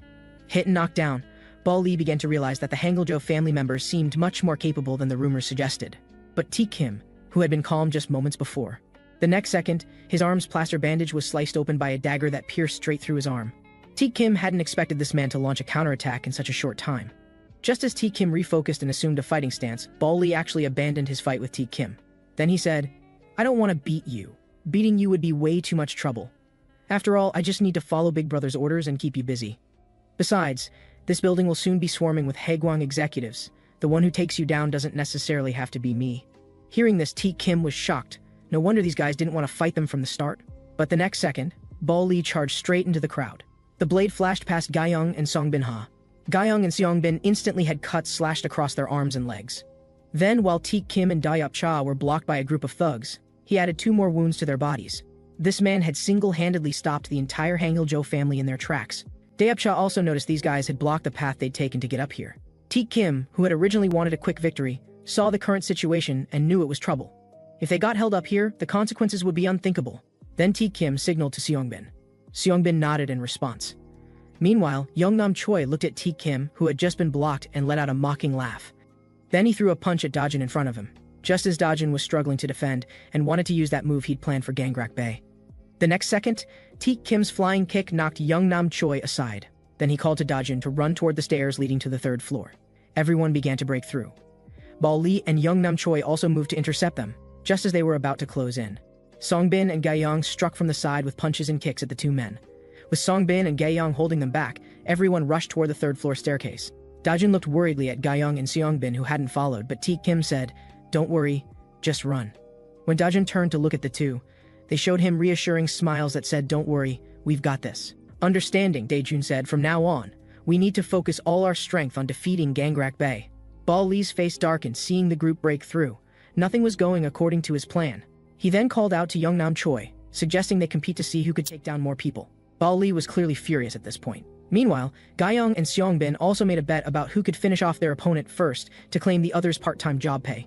Hearing this, both Bal Lee and Yeongnam Choi's faces showed even more anger. Both sides charged at each other. The group of Dajun and others who reached the 3rd floor appeared at the door of Gangrak Bay's room 301. Just as everyone prepared themselves, Dajun turned the door handle with a click, but the next second a fist appeared in front of Dajun. With a loud crash, Dajun was sent flying. As the door opened, Gangrak Bae appeared before Teak Kim and Dayup Cha. Looking at Gangrak Bae with his extremely dangerous aura, both Teak Kim and Dayup Cha felt the pressure. This guy actually gave them a feeling that just seeing him made them want to run. Looking at the guys in front of him, Gangrak Bae said, Dajun shouldn't be lonely this time. He has companions to be buried with. I'll make you lie here just like last time on the mountain. But the next second, Dajun actually withstood that hit, then said, You'd better forget what happened on the mountain as soon as possible. Seeing Dajun, Gangrak Bae couldn't help but marvel. This guy could actually take that hit in such a short time. Dajun stood up and said, I'll finish you off in 2 minutes. Suddenly Gangrak Bae lunged at Dajun. Just as Gangrak Bae was about to strike, Dayup Cha intercepted him. Dayup Cha grabbed the man's arm and executed a powerful shoulder throw. But Dayup Cha didn't expect this guy to be so built. In just an instant, Gangrak Bae broke free from Dayup Cha's grip. Dajun also took this opportunity to attack Gangrak Bae, but Gangrak Bae seemed to react, turning around with a punch, while Dajun ducked just in time. Then with Dayup Cha's coordination, Dajun landed a punch on Gangrak Bae's jaw. At the same time, seeing this scene, Jung Min-han was about to rush over to help. But the next second, Teak Kim's kick came flying. Jung Min-han also reacted quickly, blocking with his arm. Seeing this, Teak Kim was somewhat surprised. Haegwang executives really can't be underestimated. Then Teak Kim kicked several times at Jung Min-han. Then another kick sent Jung Min-han flying several meters, and Jung Min-han said, It seems you Hangil-jo members are much more capable than I imagined. I originally thought you'd be weaker than Jiang Chom. Looks like we were wrong. You do have some skill. Hearing this, Teak Kim said, Of course I can't compare to who I was back then. After that battle, we started training again after a long break. We won't lose to Haegwang anymore. With those words, Teak Kim charged at Jung Min-han. But the next second, Jung Min-han took off his jacket. Who would have thought 8-pack abs were revealed beneath the jacket? Then Jung Min-han assumed a fighting stance with his full aura unleashed. Looking at Jung Min-han before him, Teak Kim also felt this guy's aura had become even more powerfully intimidating than before. The next moment, Teak Kim kicked toward Jung Min-han, who blocked it with his muscular arm. But in that instant, danger struck Teak Kim. With a slap, Jung Min-han's arm went for Teak Kim's eyes. Then he jabbed fiercely at Teak Kim's throat. Then another attack struck Teak Kim's right neck. Then several consecutive punches hit Teak Kim hard. After several deadly attacks, Teak Kim had already fallen to his knees. Then Jung Min-han said, Now I understand why our people wanted to recruit you, but what does that prove? With those words, Jung Min-han kicked up at Teak Kim's chin. Dajun, seeing Teak Kim fall, was somewhat worried and was about to shout over there, but Gangrak Bae's fist the size of a sandbag was already coming. Fortunately, Dayup Cha appeared in time to block for Dajun. Then, while charging at Gangrak Bae, he said, Dajun, focus. We don't have time to worry about others right now. The two then launched another coordinated attack on Gangrak Bae. Meanwhile, on Teak Kim's side, Jung Min-han suddenly lifted his leg, seemingly wanting to finish off Teak Kim completely. The next second, with a crash, Teak Kim caught the blow with both hands. Unable to finish off Teak Kim completely, Jung Min-han gritted his teeth. The Hangil-jo family members were indeed troublesome. Then both sides launched attacks at each other again. Both were knocked back. At the same time, on the second floor, Gaeong finished off a thug nearby and charged at Bal Li. But the next second, Bal Li slashed several wounds across her body. Then she actually grabbed Bal Li's dagger with her hand. She seized the opportunity and threw Bal Li down hard. Just lie there and stay down. But the next second, Bal Li broke free. As the blade flashed, Gaeong's arm gained another wound. Bal Li looked at Gaeong and said, I'm returning those exact words right back to you. Then he immediately rushed at Gaeong, but at this dangerous moment, Songbin struck, knocking the man flying to the ground with one punch. The thugs nearby saw Bal Li fall and panicked. Meanwhile, Yeongnam Choi saw Songbin suddenly run off and got angry, then called his subordinates to attack Songbin. But little did they know that Songbin had already gone crazy. Once this seemingly calm man lost it, no one could stop him. Songbin's feet suddenly sprang into action, with several punching sounds. The thugs fell one by one. After dealing with the thugs, Songbin put his shirt over Gaeong and said, Gaeong, sorry I'm late. I'll quickly finish off these guys. This man was the second strongest fighter of the Hangil-jo family. Then Songbin charged fiercely at the Haegwang officials, Bal Li and Yeongnam Choi. Even under their combined attacks, he could still handle them with ease. Then he quickly knocked both back with 2 punches. Just as Songbin was about to punch Yeongnam Choi again, Yeongnam Choi actually blocked the punch with his arm, then said, I admit you punch fast, but your punches are too damn soft. With those words, Yeongnam Choi knocked Songbin back with 1 punch. With a crash, Songbin slammed hard into the door. Yeongnam Choi charged again with several heavy consecutive punches. He actually knocked Songbin, along with the door, into the room.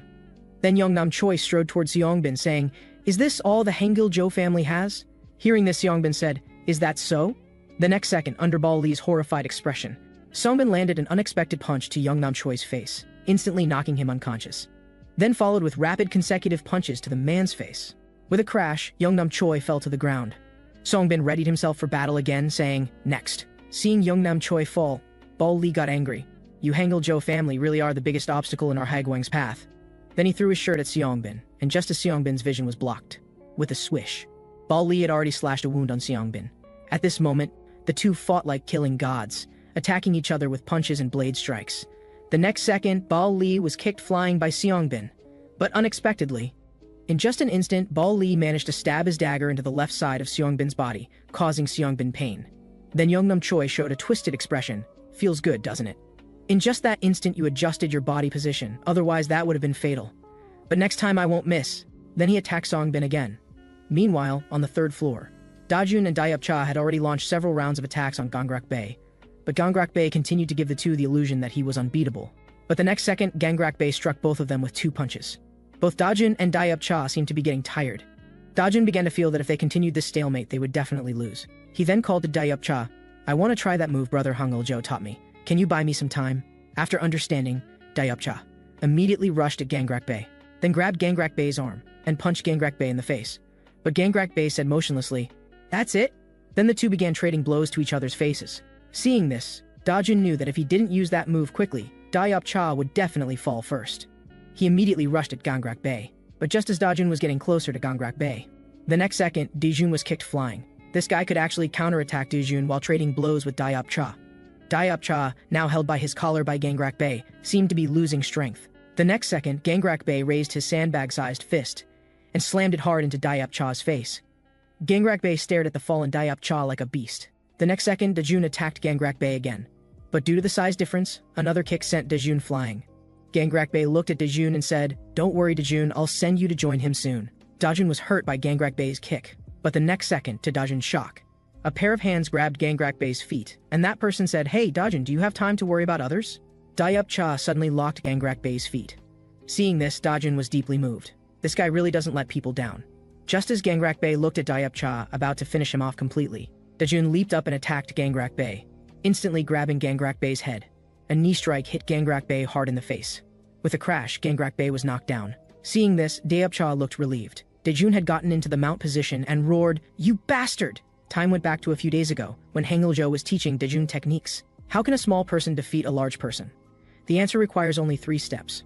First, get the enemy down. Second, lock the enemy's arm. And the final step is to grab his hand and use all your strength to break it. As Dajun locked Gangrak Bae's arm, Dajun kept using all his strength to bend Gangrak Bae's arm with all his might. Gangrak Bae began to feel pain in his arm, just when Dajun thought he was about to break Gangrak Bae's arm. Unexpectedly, Gangrak Bae used his other hand to support the arm being bent. Instantly, Dajun was lifted up by Gangrak Bae. But the next second, Dajun kicked Gangrak Bae in the face. Gangrak Bae's arm immediately came loose. "You think you can destroy the Hangul-jo family? You can't touch anyone." As Dajun's body suddenly fell backward, Gangrak Bae's arm made a cracking sound. With the sound of bones breaking, Gangrak Bae instantly screamed in pain from this blow.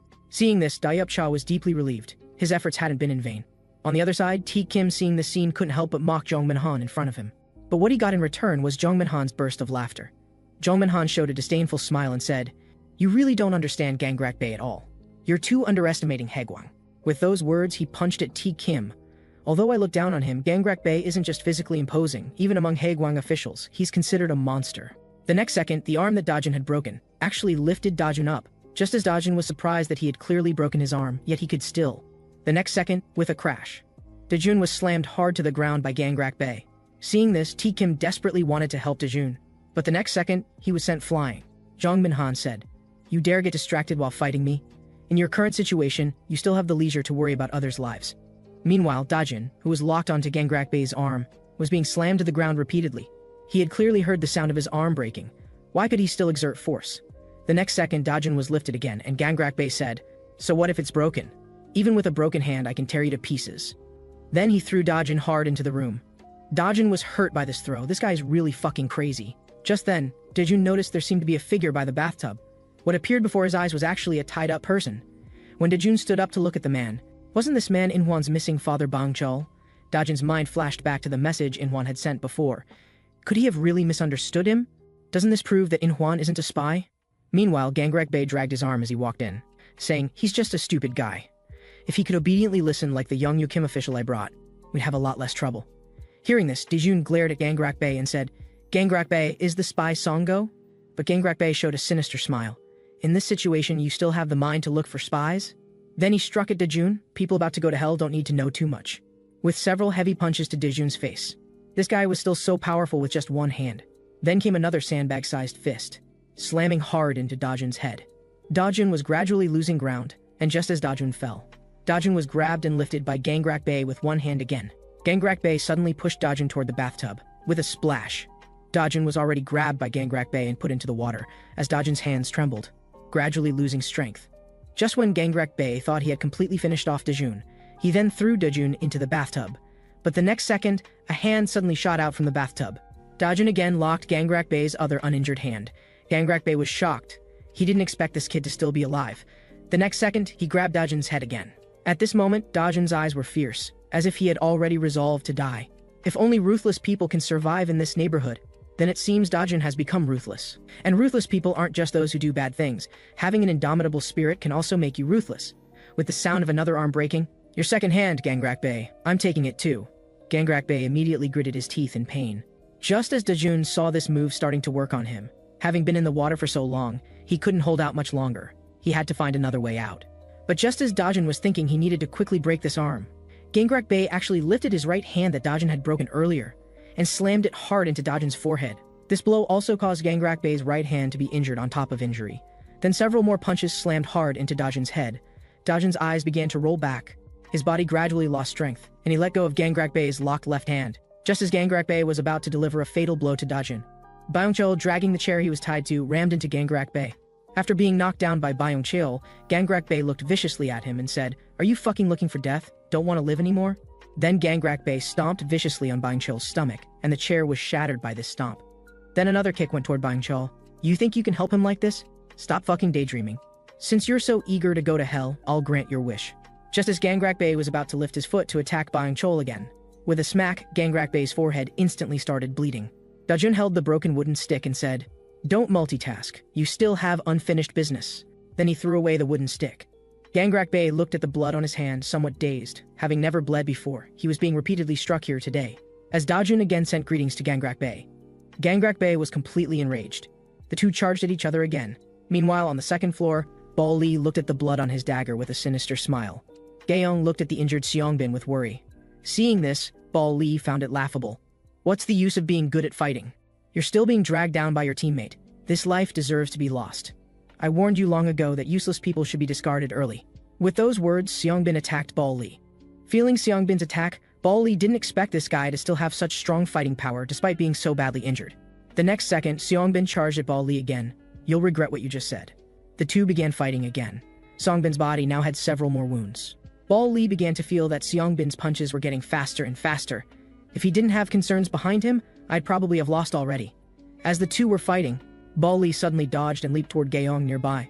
The next second, Seongbin blocked in front of Gaeong and took Bal Li's several attacks, then punched Bal Li back. Bal Li said, "For such a teammate, you can actually sacrifice yourself like this." Hearing this, Seongbin said, "So what? We're members of the Hangil-jo family. For them, I can unconditionally give my life." Then Bal Li attacked Seongbin again. "If that's the case, then I'll grant your wish." Meanwhile, in the third-floor hallway, Taek Kim kept throwing punches at Jung Min Han, but they were all blocked. Jung Min Han said contemptuously, "When fighting, if you wildly throw punches like this, it usually means you're running out of stamina." Then Jung Min Han's elbow strike hit Taek Kim's injured arm. Taek Kim immediately felt pain. Then Jung Min Han threw another punch at Taek Kim. Taek Kim was gradually being dominated by Jung Min Han. The next second, another kick toward Jung Min Han. But unexpectedly, Jung Min Han caught it with both hands. Suddenly, Taek Kim's body spun 360 degrees. A kick heavily struck Jung Min Han's ribs. Jung Min Han was instantly knocked to his knees by Taek Kim. But after all, Taek Kim was already exhausted, and this blow didn't seem to cause much damage to Jung Min Han. Jung Min Han took a deep breath. The next moment, he punched Taek Kim hard in the stomach, just fall down. Then several more heavy consecutive punches completely knocked Taek Kim down. Then he stomped hard on Taek Kim's injured arm. "Let me send you off completely." Just as Jung Min Han was about to completely destroy Taek Kim's arm, Seongbin suddenly appeared and sent Jung Min Han flying. The knocked back Jung Min Han said viciously, "Damn, are all those guys on the second floor useless?" Little did he know that all the Haegwang personnel on the second floor had been beaten down. Seeing the newcomer, Dayup Cha's worried heart was relieved. The knocked back Jung Min Han gritted his teeth looking at the newcomer. Nearby, Teak Kim looked at Seongbin covered in knife wounds and asked worriedly, "Are you okay?" But Seongbin said, "I'm fine." Hearing Teak Kim mention that the guy in front of them was Seongbin, Jongmin Han was somewhat surprised. But the next second, Seongbin cut off Jongmin Han's thoughts with a punch. Blocking this blow, Jongmin Han looked fiercely at Seongbin in front of him.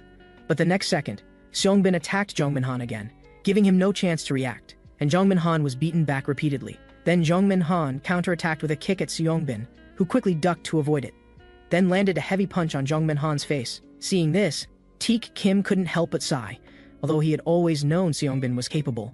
He didn't expect that even while injured, Seongbin could beat this monster Jongmin Han like this. Then Teak Kim dragged his injured body toward the knocked-back Jongmin Han. But something unexpected happened. This guy actually twisted his posture to dodge just as he was about to punch. The next second, Jongmin Han kicked at Teak Kim.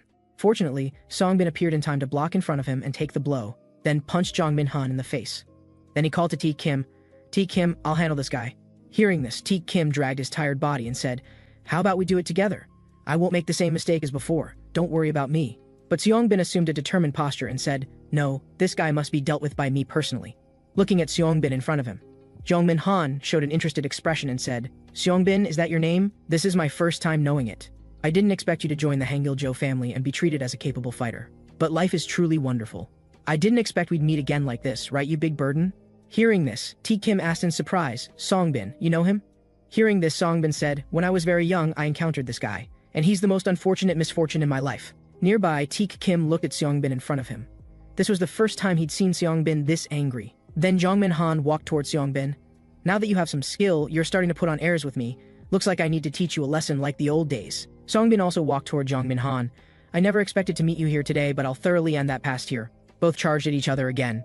Meanwhile, in the third-floor room, Dajun was like an unkillable cockroach, again continuing to fight with Gangrak Bae.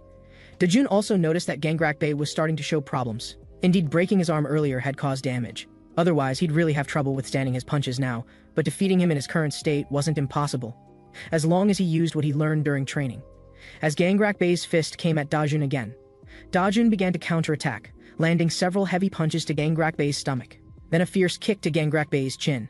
Then Dajun quickly grabbed Gangrak Bae's arm. Dajun exerted force. Damn, Dajun couldn't throw him. The next moment, a hand bigger than Dajun's head grabbed Dajun's head. With a crash, Dajun was pressed to the ground and dragged by Gangrak Bae. Then Gangrak Bae grabbed Dajun, and with a fierce swing, hurled Dajun towards the bathtub. Dajun was instantly knocked senseless by the impact, his eyes rolling back as blood sprayed out. Seeing Dajun before him, Gangrak Bae mocked him. "Where's all that attitude from earlier, kid?" As soon as he finished speaking, Gangrak Bae landed a punch right in Dajun's stomach, causing Dajun to instantly foam at the mouth. Then came another left hook that struck Dajun square in the face. Gangrak Bae then casually walked over to the tool wall nearby. He picked up an iron fork. Raising the iron fork in his hand, he declared, "I'm going to make you remember that your Hangil-jo family will always be nothing but playthings here in Haegwang territory. And Haegwang isn't just some runaway organization. We're capable of anything."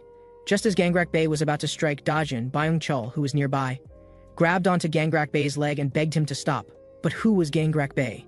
With a backhand swing, he struck Byung-chul in the head. After knocking down Byung-chul, Gangrak Bae walked toward Dajun and said, "Before you die, I'll make you understand one thing. In street life, fools like your Hangil-jo family who only choose to protect their own territory can never win."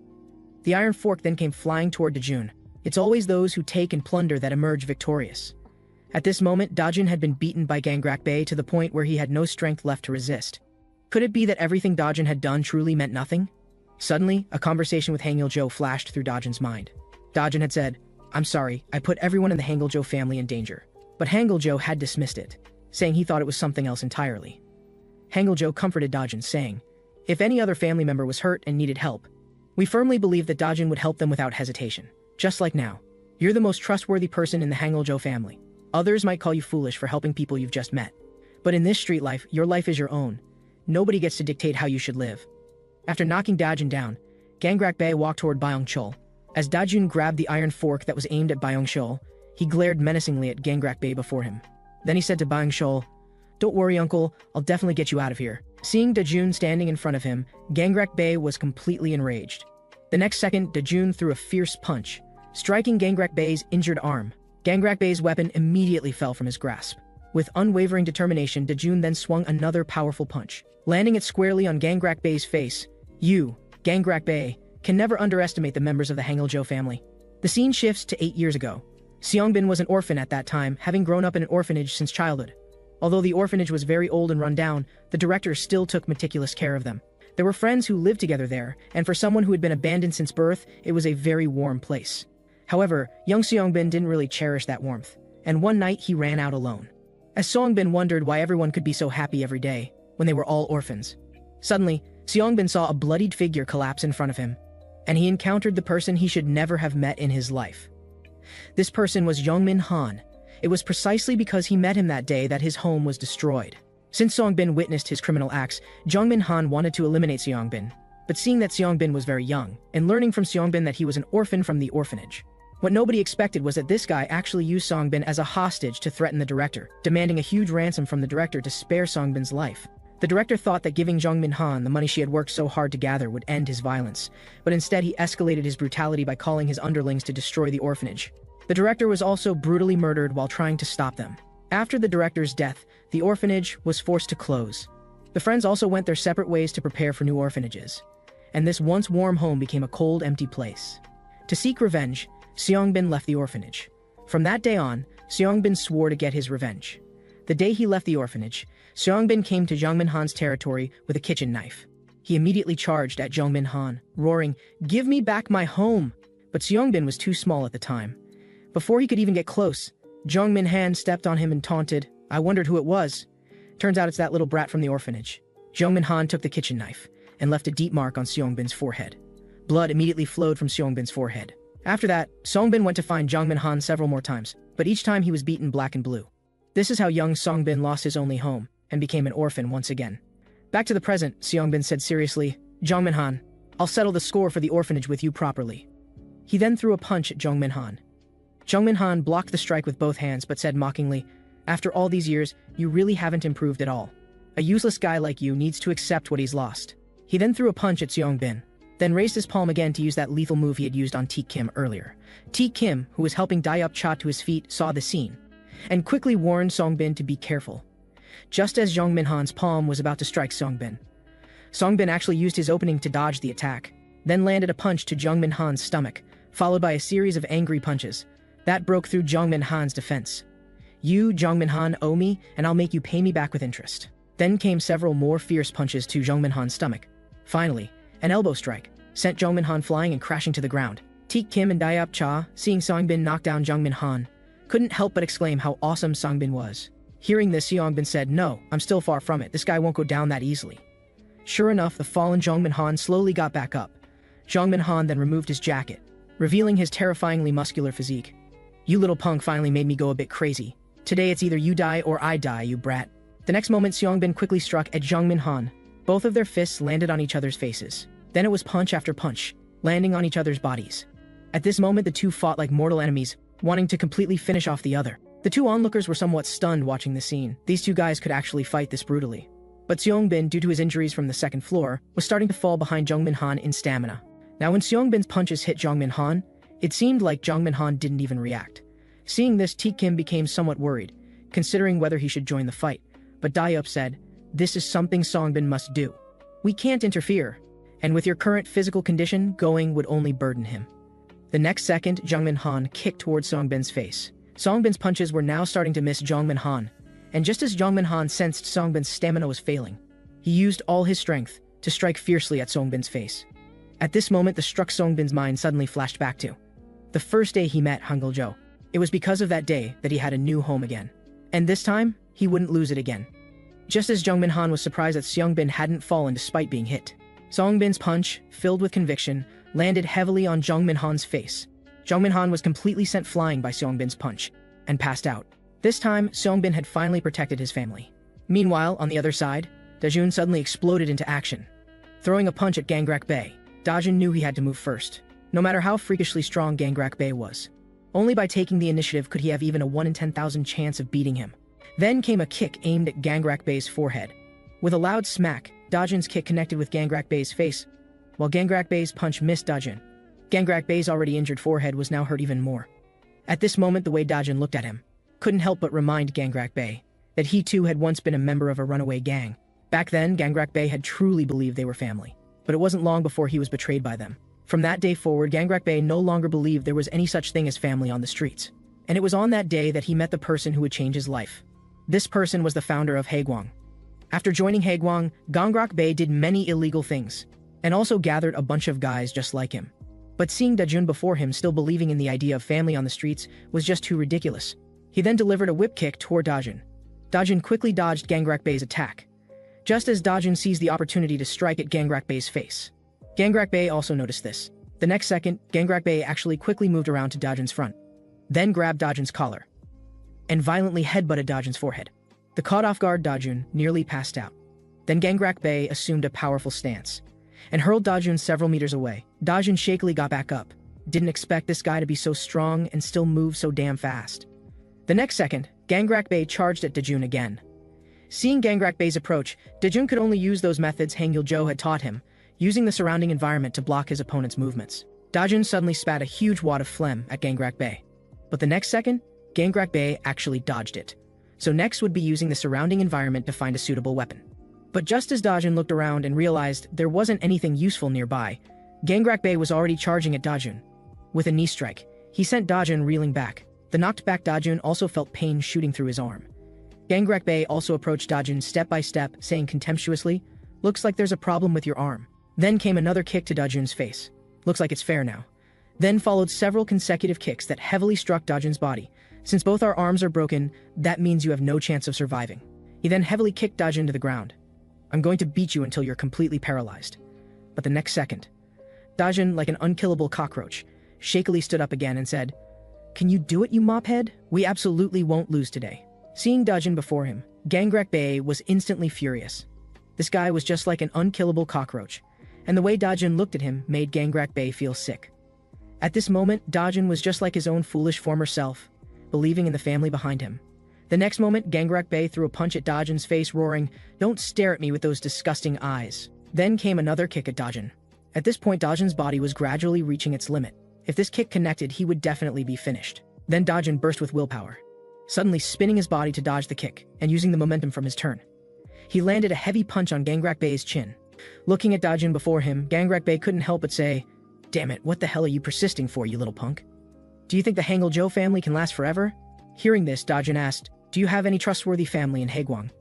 Hearing this, Gangrak Bey said, "I don't need any."